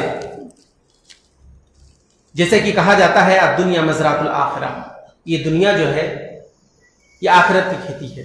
यानी जो हम इस दुनिया के अंदर बोएंगे, आखिरत में हम उसे काटेंगे। यानी जो हम अमल इस दुनिया के अंदर करेंगे, ये क्या है, हमें आखिरत के अंदर उसका बदला हमें मिलेगा। अगर हम ये सोच बैठे कि ये दुनिया की जिंदगी आरजी नहीं, इसको हम कुल समझ लें, तो आखिरत के अंदर हमें वो सारी नेमतें मुहैया नहीं होंगी, वो सारी चीजें हम नहीं हासिल कर सकते हैं। और सहाबे किराम रज़ी अल्लाह ताला अन्हुम अजमईन के बारे में आप देखें कि सहाबे किराम रज़ी अल्लाह ताला अन्हुम अजमईन अपने मकसद हयात को कैसे समझते थे। मकसद हयात, उनकी जिंदगी का मकसद क्या था, और इस दुनिया की जिंदगी को कैसे वो समझते थे, और दुनिया की जिंदगी किस तरह से गुजारते थे। अबू हुरैरा रज़ी अल्लाह ताला अन्हु, अबू हुरैरा रज़ी अल्लाह ताला अन्हु, जिन्हें हम सब जानते हैं, बार बार जब भी कोई हदीस पढ़ी जाती है तो अक्सर हदीसें उन्हीं से मरवियात हमें मिलती हैं। अन अबी हुरैरा रज़ी अल्लाह ताला अन्हु क़ाल क़ाल रसूलुल्लाह सल्लल्लाहु अलैहि वसल्लम। ये अबू हुरैरा रज़ी अल्लाह ताला अन्हु ये अपनी बेटी को क्या नसीहत कर रहे हैं? कहते हैं, मेरी बेटी, इय्याकी वज़्ज़हब, सोने से दूर रहो, सोना मत पहनो। क्यों? मैं खौफ खा रहा हूं कि तुम सोना पहनोगी तो कहीं ऐसा ना हो कि इस सोना पहनने की वजह से तुम किसी मुसीबत और किसी ऐसी चीज में ना मुब्तला हो जाओ जो तुम्हारे लिए नारे जहन्नम का सबब ना बन जाए। सोना मत पहनो। सोना पहनने से अपनी बेटी को मना करते थे। क्या इसका मतलब ये नहीं कि सोना पहनना नाजायज है औरतों के लिए? सोना जायज है। सोना ये औरतों की जीनत है। सोना औरतों को पहनना चाहिए। लेकिन अबू हुरैरा रज़ियल्लाहु ताला अन्हु क्यों अपनी बेटी को मना किया? अबू हुरैरा रज़ियल्लाहु ताला अन्हु ने कहा, इय्याकी वद्दहब, मत पहनो सोना, सोना मत पहनो, सोना पहनने से बचो, इसलिए कि कहीं ऐसा ना हो कि ये सोना जो तुम पहन रही हो, ये कहीं ऐसा ना हो कि ये सोना तुम्हारे लिए हिलाकत का सबब ना बन जाए। मना क्या करते थे? वजह क्या थी? वजह ये थी कि जिस तरह से आदमी के पास जब मानो दौलत ज्यादा हो जाता है और वो सारी चीजें इंसान हासिल करने के बाद एक ऐसी आजमाइश और एक ऐसी चीज के अंदर मुबतला हो जाता है कि वो सारा उसका मालो दौलत उसके लिए वबाले जान बन जाता है। उन्होंने क्यों मना किया? आमतौर पर यह है कि अगर किसी के पास, किसी औरत के पास बहुत ज्यादा सोना है, अब वो पहन रही है सोना, अगर वो इतना ज्यादा सोना गले में, हाथ में, कान में जो ज्यादा से ज्यादा पहन रही है, अगर उसने उस सोने का ज़कात नहीं निकाला तो वो सोना उसके लिए वबाले जान बन जाएगा। या अगर औरतें सोना पहन रही हैं और औरतें सोना पहनने के बाद औरतों की ऐसी मजलिस में जाकर के बैठती हैं, वो गरीब औरतें जिनके पास सोना नहीं है और वो सादगी वाली जिंदगी गुजार रही हैं, अगर वो जहां वहां जा करके फख्र महसूस करें और दूसरी औरतों के सामने बैठ करके ऐसी बातें करें कि देखो मैं फला शख्स की बेटी हूं और मेरे बाप के पास इतना पैसा है, मुझे किस तरह से सोना उसने पहनाया, या अगर उनकी जबान से इस तरह की बातें निकले कि मैं देखिए फला शौहर की बीवी हूं, मेरे शौहर के पास इतना पैसा है कि उसने मुझे इसी तरह से सोना पहनाया है, तो ये सारी चीजें अगर एक औरत के जहन में आ जाए और फिर वो सोना इस तरह से पहन करके जाकर के गरीब औरतों की मजलिसों में बैठ करके उनके सामने फख्र का इजहार करती है, तो यही सोना उसके लिए वबाले जान बन जाएगा। इसलिए अबू हुरैरा रज़ियल्लाहु ताला अन्हु सोना पहनने से अपनी बेटी को मना करती थी कि ऐसा ना हो इस सोने की वजह से ये कहीं फितने में ना मुब्तला हो जाए। तो सोना पहनना चाहिए, औरतों के लिए जीनत है, लेकिन वो सोना जब उस पर साल गुजर गए, हौलाने हौल गुजर जाए और या उस हद तक पहुंच जाए जहां ज़कात फर्ज होता है तो ज़कात निकालना है, इन सारी चीजों का ख्याल करके पहुंचा जाए। कहने का मकसद ये कि अबू हुरैरा रज़ियल्लाहु ताला अन्हु कितना अल्लाह रब्बुल आलमीन से डरने वाले, और वो ये सोचते थे कहीं ऐसा ना हो कि जो चीजें फितने का सबब बन सकती हैं, जो चीजें हमारी हलाकत का सबब बन सकती हैं, जो चीजें हमें नारे जहन्नम की तरफ ले जा सकती हैं, जो चीजें अल्लाह रब्बुल आलमीन की अजाब को दावत दे रही हैं, इससे अच्छा है कि उससे दूर रहो। अब्दुर्रहमान बिन औफ रजी अल्लाह ताला अन्हु, हम सब जानते हैं अब्दुर्रहमान बिन औफ रजी अल्लाह ताला अन्हु एक मेहनती सहाबी, जब वो हिजरत कर कर आए थे और उसके बाद जब उन्होंने तिजारत करना शुरू किया, बिजनेस करना शुरू किया, तो अल्लाह ने उन्हें इतना ज्यादा माल और दौलत दिया था, इतना ज्यादा माल और दौलत दिया था कि रिवायत के अंदर आता है कि जब उनका वरसा तकसीम होने लगा, तो वही क्या नाम है, वो उनके जो औलाद थे और उनके माल को जब तकसीम किया जाने लगा था, तो उनके पास इतना ज्यादा सोना था कि कुल्हाड़ी से काट काट करके तकसीम किया जाता। तो इतना अल्लाह रब्बुल आलमीन ने उन्हें माल और दौलत दिया था। लेकिन उनकी हालत यह है कि एक ऐसी मजलिस में बैठते हैं, जब उनको अच्छे से अच्छा खाना पेश किया जाता है, वो खाने को देख करके रोने लगते हैं। अब्दुर्रहमान बिन औफ रज़ियल्लाहु ताला जी इतने मालदार साहबी, इतने बड़े साहबी, खाना उनके सामने रखा हुआ है और उस खाने को देख करके रोने लगे और उन्होंने खाना खाने से मना कर दिया। अचानक उनके जहन के अंदर सूरतुल अहकाफ की एक आयत याद आ गई।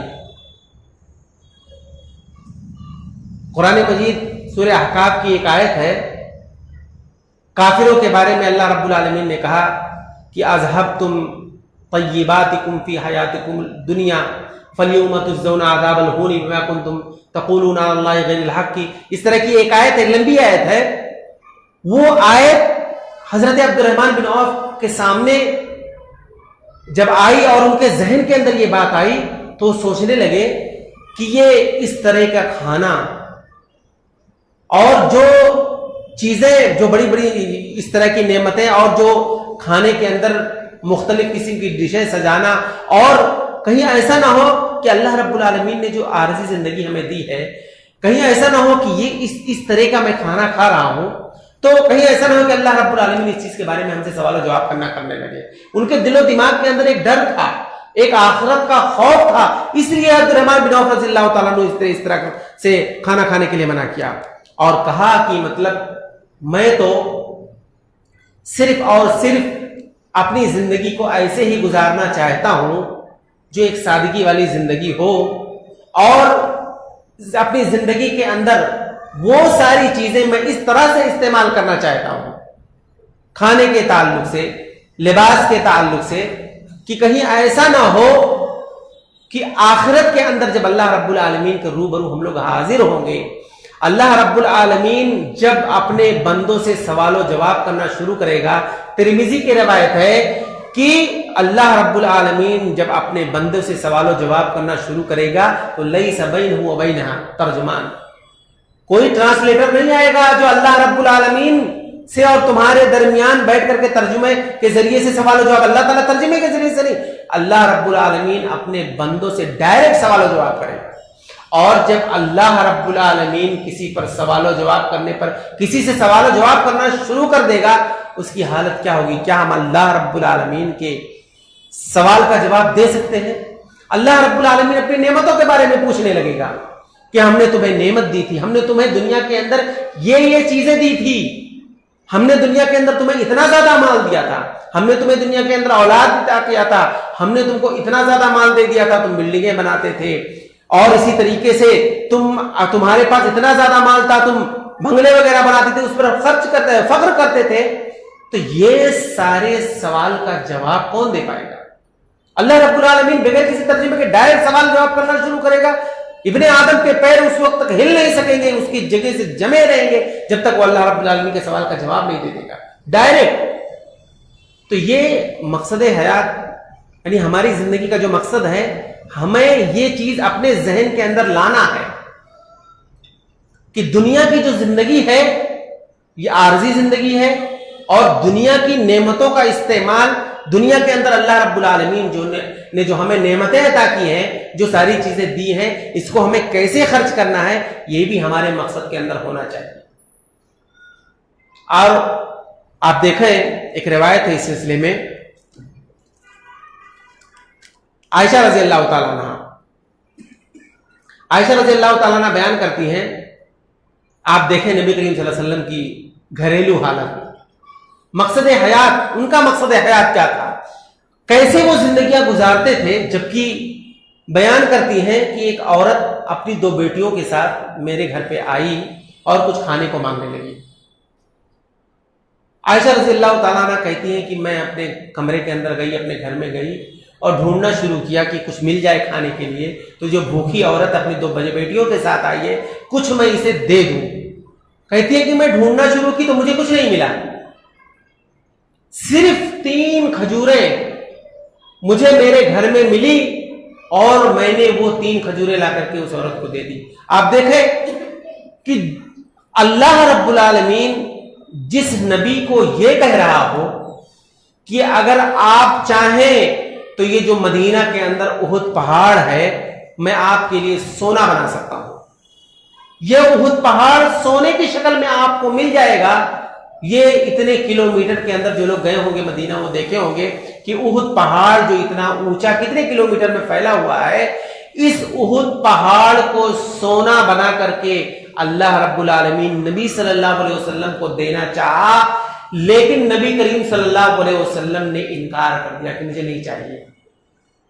उहुद पहाड़ को सोने की शक्ल में अल्लाह रब्बुल आलमीन देना चाह रहा था, अल्लाह के नबी सल्लल्लाहु अलैहि वसल्लम ने मना कर दिया लेने से।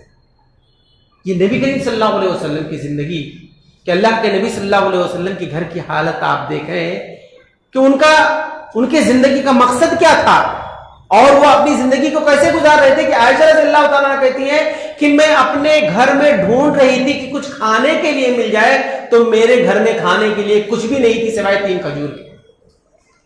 वो तीनों खजूर ला करके उस औरत को आयशा रज़ियल्लाहु ताला ने दे दिया।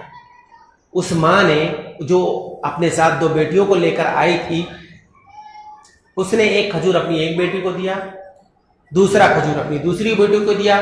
उनकी दोनों बेटियों ने वो खजूर खा लिया। जब एक खजूर वो बचा तो उसने चाहा, वो भी भूखी थी, उसकी बेटियां भी भूखी थी, वो अपने मुंह के अंदर उसने जैसे ही डाला, वो भी खाना चाह रही थी कि उसकी बेटियों ने जिद करने लगा कि ये भी मुझे दो। वो मां जो भी भूखी है और वो एक खजूर वो भी खाना चाहती है, जब उसने ये देखा कि उसकी दोनों बेटियां और मांग रही हैं और खाना चाहती हैं, उनको भूख लगी है, अपने मुंह में से वो खजूर निकाला, आधा खजूर इस बेटी को दिया, आधा खजूर इस बेटी को दिया। हजरत आयशा रजी अल्लाह ताला अन्हा ये मंजर देख रही थी। ये उनके सामने का वाकया है। वो जो खजूर ला करके दी थी, उनकी बेटियों ने कैसे मांग करके खाया और फिर और ज्यादा नहीं था, मजीद की ला करके और दे दे। हजरत आयशा के पास कुछ भी नहीं बचा। अल्लाह के नबी सल्लल्लाहु अलैहि वसल्लम जब तशरीफ लाए, आयशा रजी अल्लाह ताला अन्हा ने इस बात को, इस वाकये को अल्लाह के नबी सल्लल्लाहु अलैहि वसल्लम के सामने जिक्र किया कि एक औरत मेरे पास आई, भूखी थी, उसकी 2 बेटियां थी, मेरे पास कुछ नहीं था, सिर्फ 3 खजूरें थी जो मैंने दिया। ये सारी बातें जब बताए, अल्लाह के नबी सल्लल्लाहु अलैहि वसल्लम ने कहा कि ये मां जिसने अपने एक खजूर को खाने के बजाय अपनी बेटियों के अंदर तकसीम किया, अल्लाह रब्बुल आलमीन ने उस मां को इसके बदले जहन्नम की आग से बचा लिया। जैसा कि अल्लाह के नबी सल्लल्लाहु अलैहि वसल्लम की हदीस है, इत्तकुन नार वलौ बिशिक्क़ि तमरतिन, कि तुम अपने आप को जहन्नम की आग से बचाओ, अगरचे आधा खजूर सदका करके ही सही बचा लो। आधा खजूर सदका करके ही तुम अपने आप को बचा लो जहन्नम की आग से। तो अल्लाह के नबी सल्लल्लाहु अलैहि वसल्लम ने जब ये अमल देखा और आयशा रजी अल्लाह ताला अन्हा ने ये सारे जो उनके सामने जो मंजर पेश आया, जो उन्होंने अपनी आंखों से मुशाहिदा किया, देखा, नबी करीम सल्लल्लाहु अलैहि वसल्लम को बताया। तो हमारी जिंदगी का जो मकसद है, मकसद हयात है, ये हमारी जिंदगी का मकसद, आरजी जिंदगी जो अल्लाह रब्बुल आलमीन ने जो हमें इस दुनिया के अंदर जितना भी साल हमें जिंदा रखे, या जो जिंदगी को लेकर हम इस दुनिया के अंदर आए हुए हैं, तो हमारा मकसद हयात ये होना चाहिए कि हम अपनी जिंदगी को आरजी जिंदगी समझें, हमेशा वाली जिंदगी नहीं। यहां जो नेमत, यहां जो आराम, यहां जो आसाइश, जो भी हमें इस दुनिया के अंदर मैसर हो रहा है, इन तमाम चीजों को क्या है, आर्जी समझना चाहिए। मकसद हयात के ताल्लुक से जो बातें चल रही थी, हमारे जिंदगी का मकसद क्या होना चाहिए, हमारा मकसद हयात क्या होना चाहिए कि हम खुद भी नेक बने और अपने अहलो अयाल को भी नेक बनाएं। अल्लाह रब्बुल आलमीन ने कहा, या अय्युहल्लज़ीना आमनू क़ू अनफुसकुम व अहलीकुम नारा वक़ूदुहा अन्नास वल हिजारा, कि ऐ लोगों जो ईमान लाए हो, तुम खुद सबसे पहले तुम अपने आप को जहन्नम की आग से बचाओ और फिर अपने अहलो अयाल को जहन्नम की आग से बचाओ। यानी तुम खुद नेक बनो, अपने अंदर दीनदारी पैदा करो, अपने अंदर तकवा पैदा करो, और फिर तुम अपने अहले अयाल को भी नेक बनाओ, अपने बच्चों को नेक बनाओ, अपने बच्चों को नमाजी बनाओ। हमारे यहां मामला क्या है, हमारे बच्चे नमाज नहीं पढ़ते। हम क्या करते हैं, अभी छोटे हैं, नहीं पढ़ रहे हैं, बड़ा बड़ा होकर के पढ़ने लगेगा, नहीं पढ़ते हैं। अल्लाह के नबी सल्लल्लाहु अलैहि वसल्लम का हुक्म है, जब बच्चा 7 साल का हो जाए तो तुम उसे नमाज का हुक्म दो। 10 साल का हो जाए, नमाज पढ़ने के लिए उसे कहो, अपने साथ उसको मस्जिद में लेकर के आओ, उसे हुक्म दो नमाज पढ़ने के लिए। और अगर नमाज नहीं पढ़ता, इनकार करता है, तो उसे मारो, मारने का हुक्म है। लेकिन हमारा मामला यह है, हमने मकसद हयात को क्या समझ रखा, हमारी जिंदगी का मकसद, हम अपनी जिंदगी के मकसद को भूल चुके हैं। हम खुद गुमराह हैं और न हम नेक हैं और न नेक बनने की कोशिश कर रहे हैं, न हम अपने अहले अयाल को नेक बना रहे हैं। और ये बात आप याद रखें कि अगर आप नेक बनेंगे, आप अपनी फैमिली को नेक बनाने की कोशिश करेंगे, आप अपनी बीवी को भी नेक बनाएंगे, तो जब अल्लाह रब्बुल आलमीन आपको जन्नत देगा तो आपके साथ आपकी बीवी को भी जन्नत देगा। जिस तरह से दुनिया के अंदर शौहर और बीवी जो जिंदगी गुजार रहे हैं, ऐसे ही अल्लाह रब्बुल आलमीन जन्नत के अंदर भी मियां बीवी को एक साथ रखेगा, शौहर और बीवी को एक साथ जन्नत में भी रखेगा, वहां भी वो लोग शौहर बीवी के रहेंगे। हमारे यहां ये बात जो लोगों के दरमियान फैल चुकी है कि निकाह से रिश्ता खत्म हो जाता है, निकाह मौत से रिश्ता खत्म, मौत हुई निकाह टूट गया। हाँ, ये बात मैं कहना चाहूंगा, हाँ कुछ अहकाम है जो मौत के बाद मियां बीवी के दरमियान खत्म होते हैं, जैसे कि विरासत का मसला है, जब तक जिंदा है विरासत तकसीम नहीं होती है, मरने के बाद विरासत तकसीम हो जाती है। कुछ चीजें सिर्फ हैं, लेकिन आप ये बात याद रखें, मौत से निकाह नहीं टूटता है। जो हमारे यहाँ ये एक बहुत अजीब चीज है कि बीवी का इंतकाल हो गया, शौहर उसके लिए ऐसा बन जाता है कि आखिरी वक्त में लोग उसको उससे चेहरा नहीं देखने देते हैं। अभी तो अब ये मौत के बाद निकाह टूट गया, अब ये जिसका बीवी का इंतकाल हुआ है, अब तो बीवी उससे पर्दा करेगी। ये सारे खुराफात जो हमारे यहाँ पाए जाते हैं, जबकि खुद अल्लाह रब्बुल आलमीन ने इस बात की वजाहत की, आप नेक बनेंगे, आप नमाजी हैं, मुत्तकी हैं, परहेजगार हैं, और आपने अपनी फैमिली को भी नेक बनाया है। उसे नमाज का आप हुक्म दे रहे हैं, नमाजी बना रहे हैं, वो भी नेक काम कर रही है। आप जन्नत में जाएंगे, आपके साथ आपकी बीवी भी जन्नत में जाएंगे।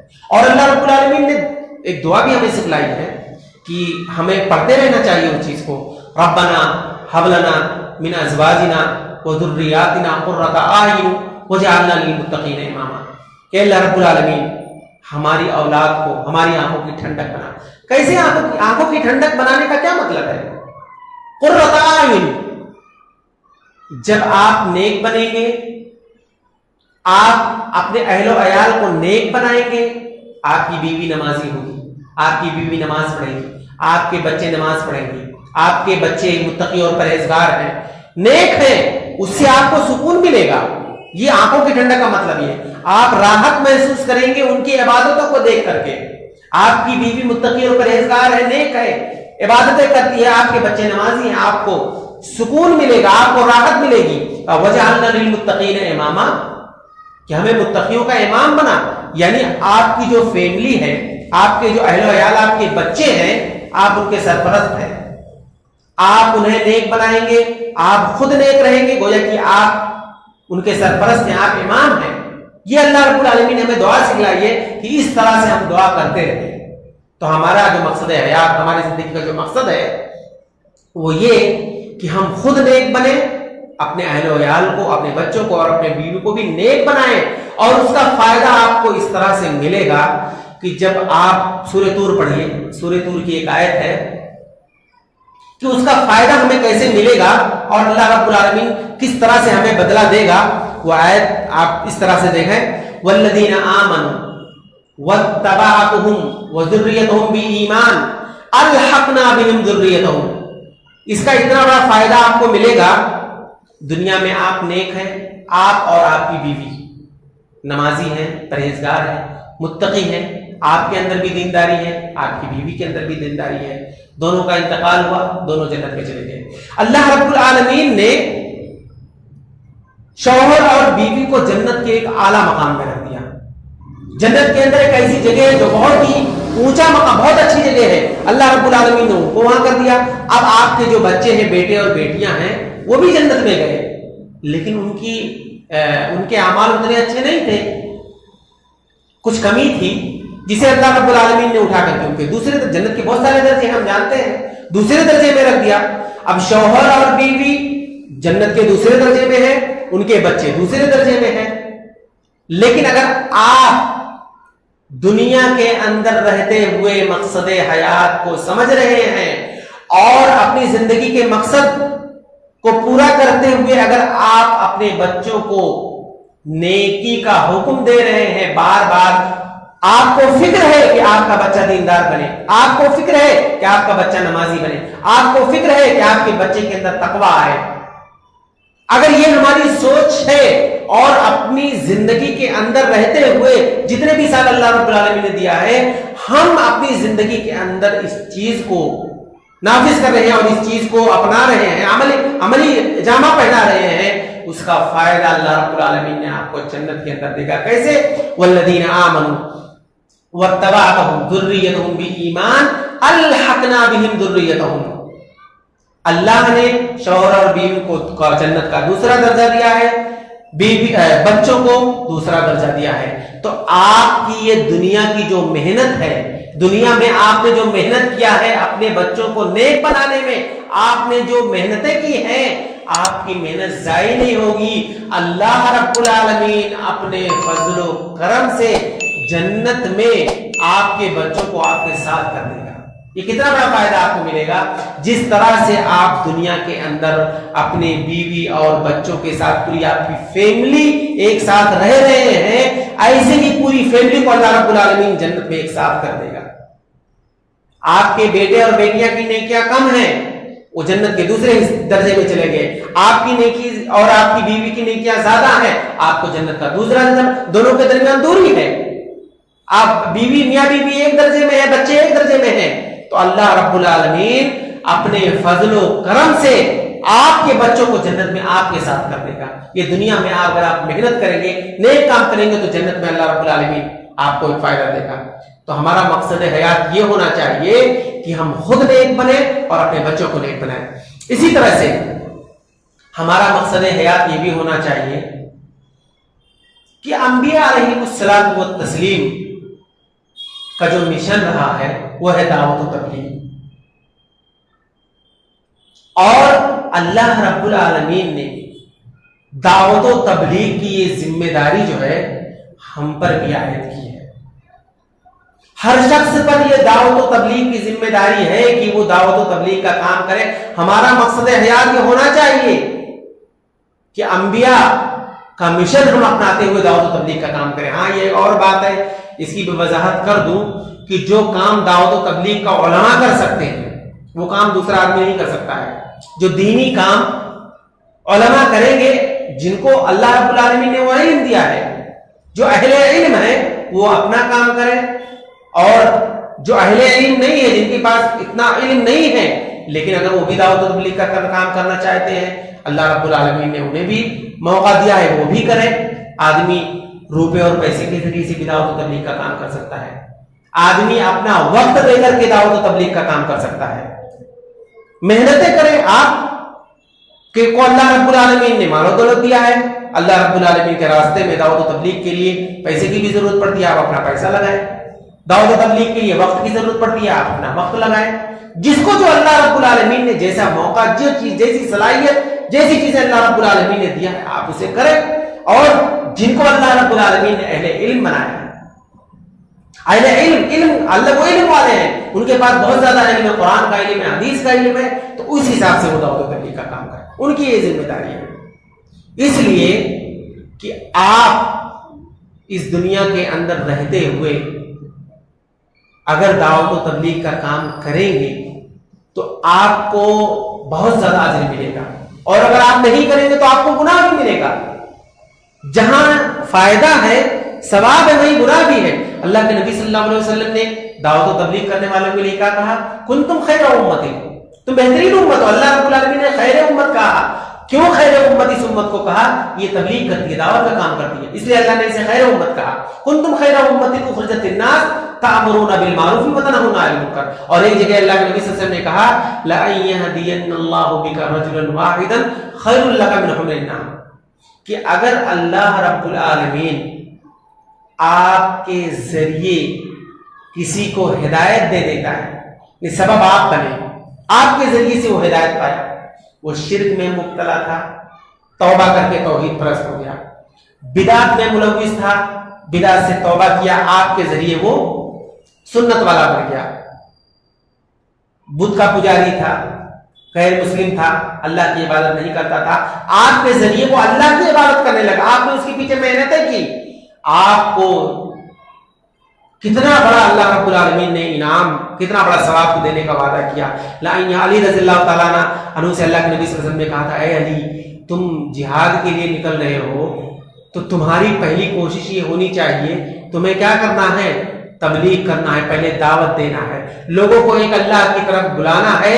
और ए अली, ये बात जान लो, फवल्लाहि ला अन यहदियन्नल्लाहु बिका रजुलन वाहिदन खैरुल लका मिन हुमरिन। ये बहुत बड़ी नेकी, बहुत बड़ा सवाब का काम, अल्लाह रब्बुल आलमीन तुम्हें बहुत बड़ा अजर देगा। गोया कि तुमने एक बहुत बड़ी नेमत हासिल कर ली। दुनिया के अंदर अगर किसी को बहुत बड़ी नेमत, क्या नाम है, एक बहुत ही खूबसूरत गाड़ी या इसी तरीके से कोई ऐसी नेमत मिल गई जिसके जरिए से वो पूरी जिंदगी अपना गुजार सके और फिर उसको फिर किसी चीज का टेंशन ना रहे, वो अपनी ऐशो इशरत की जिंदगी गुजारे, कितना खुश होगा आदमी। तो गोया कि अल्लाह रब्बुल आलमीन उसको इसी तरह की नेकी देगा। लेकिन अगर हम नहीं करेंगे दावत और तबलीग का काम, तो गोया कि हम अपने मकसद को भूल चुके हैं। ऐसे लोगों के बारे में अल्लाह के नबी सल्लल्लाहु अलैहि वसल्लम ने कहा, वल्लज़ी नफ़्सी बियदिही लतअमुरुन्न बिल मारूफि व लतनहाउन्न अनिल मुनकरि औ लयुशिकन्नल्लाहु अलैकुम अज़ाबन मिन फौक़िकुम सुम्मा तदऊनहु फला यस्तजाब लकुम।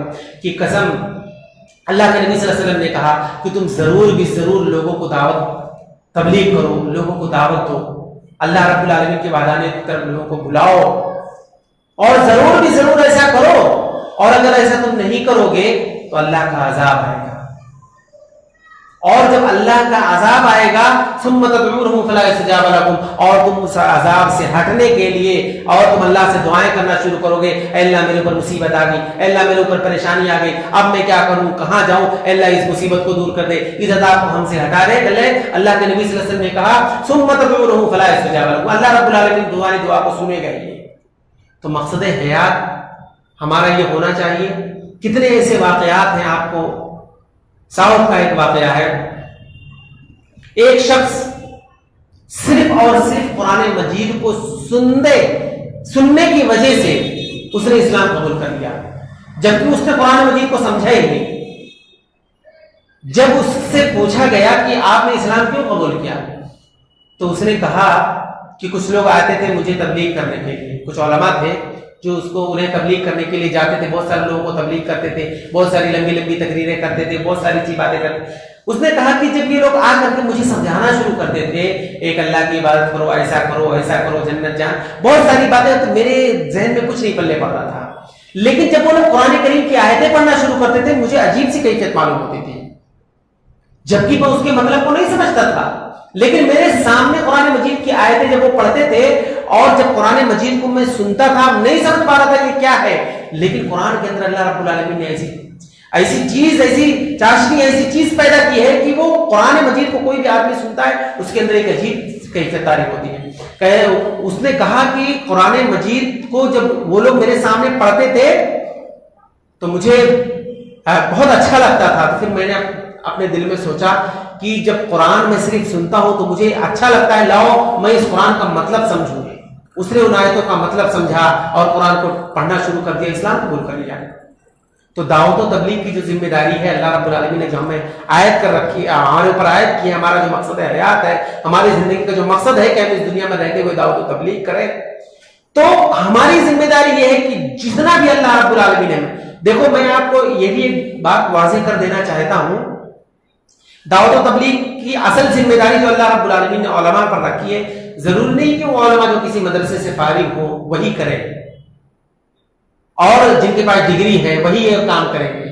अगर आपको अल्लाह ने वो इल्म दिया है, आप कर बहुत सारे, खुद मैं आपके यहाँ की मैं मिसाल दे सकता हूं, खुद यहाँ की बहुत से ऐसे लोग हैं जिन्होंने मदरसे से इल्म हासिल नहीं किया है, लेकिन अल्लाह ने उन्हें इतना इल्म दिया है कि वो कुरान और हदीस को अच्छी तरह से खुद भी समझ सकते हैं, पढ़ करके समझ सकते हैं, जैसे आप ज़मीर साहब को आप जानते हैं, और भी बहुत सारे नाम होंगे। मैं आप हमारे यहाँ आपके यहाँ खुद मौजूद है हमारे अशरफ भाई, खुद कुरान मजीद ये अरबी जबान को खुद समझ सकते हैं, खुद पढ़ करके समझ लेते हैं, ये चीज मैं जानता हूं।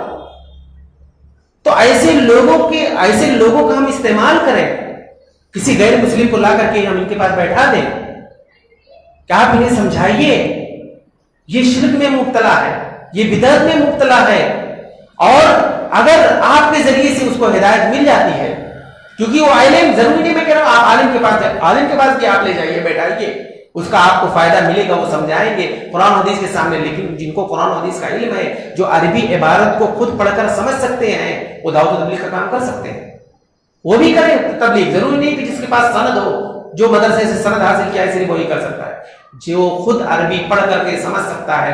जाहिर बात है जो खुद अरबी पढ़ करके समझ लेगा, इसका मतलब है कि उसे उसूल पता है, उसे कवायद पता है, उसे ग्रामर पता है, तभी वो समझ रहा है। बगैर उसूल के, बगैर कवायद के, बगैर ग्रामर के आदमी अरबी नहीं समझ सकता है। अरबी इबारत को हाँ बोल तो वो लेगा, लेकिन वो अरबी इबारत को जब पढ़ेगा नहीं समझ सकता है। तो ऐसे लोग हैं, उनसे आप भरपूर फायदा उठाएं, और जो लोग शिर्क के अंदर मुब्तला हैं, बिदात के अंदर मुब्तला हैं, ऐसे लोगों के पास आप उन्हें पकड़ कर ले जाइए, बैठाइए, कि आप इन्हें समझाइए। ये हमारा मकसद हयात है, तबलीग का काम हम करें। और कुछ हमारे मकसद हयात के अंदर कुछ ऐसी रुकावटें आती हैं, उन चीजों से हम दूर रहें। जैसे एक फितना, औरतों का फितना, औरत का फितना इस दुनिया के अंदर बहुत बड़ा फितना है कि आदमी अखलाक वाले और अच्छे किरदार वाले, कितने ऐसे लोग हैं जो औरत के फितने में मुब्तला हो जाते हैं, उनका अखलाक बिगड़ जाता है, उनका किरदार बिगड़ जाता है। और इसी तरह से खास तौर से मैं सारी औरतों की बात नहीं कर रहा हूँ, वो औरतें जो अपने जिस्म की नुमाइश करती हैं, पर्दे से नहीं रहती हैं, एक इंसान अच्छा खासा आदमी भी उनके फितने में मुब्तला होता है, तो ऐसे फितनों से हमें दूर रहना चाहिए। इसी तरीके से माल का फितना, जैसे शुरू में मैंने बताया, माल कमाने से अल्लाह मना नहीं करता है, लेकिन अगर उस माल को हम अपनी जिंदगी का मकसद समझ लिए, उस माल को हम अपने दिल में जगह देने लगे, वो माल उस आदमी के लिए वबाले जान बन जाएगा। आप देखें, एक गरीब खानदान है, सारे लोग गरीब हैं, लेकिन अगर उसी गरीब खानदान में कोई एक आदमी मालदार बन जाता है, अब उसके अंदर वो तकब्बुर आ जाता है कि वो ये देखता है कि हमारे खानदान में इतने सारे लोग, इनके पास खाने के लिए नहीं है, पीने के लिए नहीं है, और मैं ही इस घर का अकेला वाहिद शख्स हूं, मेरे पास इतने सारे रुपए हैं, इतने सारे पैसे हैं, मैंने कमा लिया है। तो वो आदमी कि जब ये सोच होती है कि आदमी इस चीज को अपने दिलो दिमाग में बैठा लेता है, मैं ही सब कुछ हूं, मैं जैसा चाहूं उनको चला सकता हूं, अपने रुपए और पैसे के बलबूते मैं जैसा चाहूं उनको किसी भी मोड़ पर ला सकता हूं, और अपने क्या नाम है, अपने जिम्मे इनको रख करके जैसा चाहूं, तो ये चीज उसके लिए फितना बन जाएगी। और अगर आदमी उसके पास मालो दौलत है और वो गरीब खानदान में पला बढ़ा, लेकिन अल्लाह ने उसे मालो दौलत दे दिया, लेकिन अब अगर उसका अखलाक और किरदार अच्छा है और उसके दिल के अंदर तकब्बुर नहीं है, लेकिन उसके वजह से बहुत सारे लोग हसद का शिकार हो जाते हैं। एक आदमी खानदान के अंदर बहुत रुपए पैसे वाला है, लेकिन वो अच्छा है, अखलाक और किरदार के एतबार से, हर एतबार से वो अच्छा है, लेकिन क्या है, लोग उससे हसद करने लगते हैं। उसके माल को देखा नहीं जा रहा है, उसके पास रुपए पैसे बहुत ज्यादा हैं, लेकिन खानदान के अंदर वो अकेला शख्स है, इसको अल्लाह ने बहुत दिया है। अब ये गरीब लोग जो हैं उससे हसद करने लगे, कि क्यों इसके पास माल है, मेरे पास नहीं, उसके पास क्यों है। मेरे पास रहने के लिए झोपड़पट्टी में एक छोटा सा रूम भी नहीं है, इसके पास बंगला है। तो इससे वो लोग हसद का शिकार होने लगते हैं और उसके बारे में बुरा गुमान करने लगते हैं। तो इसीलिए अल्लाह रब्बुल आलमीन से हमें दुआएं भी करनी चाहिए और मकसद हयात को समझना चाहिए, और कुछ हमारी जिंदगी के मकसद जो है और उस मकसद हयात को के अंदर कुछ रुकावटें पैदा होने लगती है, कुछ कितने आते हैं, इनसे भी हमें दूर रहना चाहिए। अगर हम ये सारे काम करेंगे, दावत तबलीग का काम हम अच्छा करें, जो हमारा अंबिया का मिशन है, जो हमारे ऊपर जिम्मेदारी है, उसको हम निभाएं, उसके अंदर खुद हमारे अंदर भी सुधार आएगा और लोग आपके जरिए से हिदायत पाएंगे, उनका भी फायदा होगा, आपको भी फायदा मिलेगा। हम खुद नेक बने, अपने अहल व अयाल को नेक बनाएं। तो ये चंद बातें मकसद हयात के ताल्लुक से बेतरतीब, जैसे ही मैं टूटे फूटे अल्फाज में जो भी मैंने आपके सामने बयान किया, इसे हमें समझने की जरूरत है। हमारे जिंदगी का मकसद क्या है, असल मकसद क्या है, उसे भी हमें समझना है। और जो लोग गलत फहमी के शिकार हैं, उन्होंने अपनी जिंदगी को ही सब कुछ समझ रखा है और सिर्फ इबादत के नाम पर सिर्फ 24 घंटा इबादत कर रहे हैं, बाकी दुनिया से उन्होंने अपने आप को अलग कर रखा है, राहिब की जिंदगी गुजार रहे हैं, जंगलों में गुजार रहे हैं, बीवी बच्चों से अलग हो गए हैं। ये भी गलत है। तवाज़ुन और एतदाल होना चाहिए, बैलेंस होना चाहिए दीन और दुनिया के अंदर, दोनों को लेकर हम चलें। माल भी कमाएं, तिजारत भी करें, बिजनेस भी करें, खूब पैसा आप जमा करिए, बिल्डिंगें बनाइए, बंगले बनाइए, जितना अल्लाह ने आपको दिया है सब करिए, और उसके साथ साथ अपने असल मकसद को भी ना भूलें। हमारा जो मकसद है हयात, जो इबादत है, उसको भी करें, इसको भी करें। तो हमारी जिंदगी जो है, दुनियावी जिंदगी भी हमारी अच्छी रहेगी। और इसी तरीके से जब हम इस दुनिया के अंदर से रुखसत होंगे, कब्र में जाएंगे, कब्र के अंदर सवाल और जवाब हमारे लिए आसान होगा। अल्लाह रब्बुल आलमीन कब्र के अंदर भी हमें साबित कदमी अता करेगा, जब हम दीन और दुनिया दोनों को लेकर के चलेंगे, दोनों मकसद को, दोनों चीजों को समझ करके उस हिसाब से जिंदगी गुजारेंगे। कब्र में भी साबित कदमी मिलेगी, सवालों का जवाब फरिश्तों के हम आसानी से देंगे। अल्लाह रब्बुल आलमीन जब डायरेक्ट सवाल और जवाब करेंगे, वहां भी हमें साबित कदमी मिलेगी। और उसके बाद जन्नत जहन्नम का फैसला होगा। और इसी तरीके से नेक और बद अमाल जो नामे अमाल जो पेश किए जाएंगे, उसमें भी अल्लाह रब्बुल आलमीन हमारे साथ आसानी का मामला करेगा। पुलसरात पर हम गुजरेंगे, बहुत लंबी जो मरहला है, मरहले गुजरते हैं, एक बाद मरहले जो हमारे मौत के बाद जो एक बाद दीगरे शुरू होंगे, ये सारी चीजें हमारे लिए आसान कब होंगी और उन आसानी के साथ हम उसे पूरा कर पाएंगे कब, जब हम मकसद हयात को समझेंगे। हमारी जिंदगी का जो मकसद है, असल मकसद क्या है, अल्लाह ने हमें क्यों यहाँ पैदा किया, और जो अल्लाह ने हमें उम्र अता की है, अपनी उस उम्र को किस हिसाब से हम गुजार रहे हैं। आया अल्लाह रब्बुल आलमीन के कुरान मजीद के मुताबिक, नबी करीम सल्लल्लाहु अलैहि वसल्लम के हदीसों के मुताबिक, इसमें हमारी दुनिया के अंदर भी हमें फायदा मिलेगा और आखिरत में भी अल्लाह रब्बुल आलमीन उसका हमें भरपूर बदला देगा। अल्लाह रब्बुल आलमीन से दुआ करता हूँ कि अल्लाह रब्बुल आलमीन हम तमाम लोगों को नेक बनाए, साले बनाए। अल्लाह रब्बुल आलमीन हमें इस बात की तौफीक दे, इतनी समझ दे कि हम अपने मकसद हयात को समझ सकें और फिर उसके मुताबिक हम जिंदगी को गुजार सकें। अल्लाह रब्बुल आलमीन जब तक तो हमें इस दुनिया के अंदर जिंदा रख, ईमान और इस्लाम पर जिंदा रख, और हमारा खात्मा हो तो ईमान बिल खैर पर हो। व आखिरु दावाना अल्हम्दुलिल्लाहि रब्बिल आलमीन।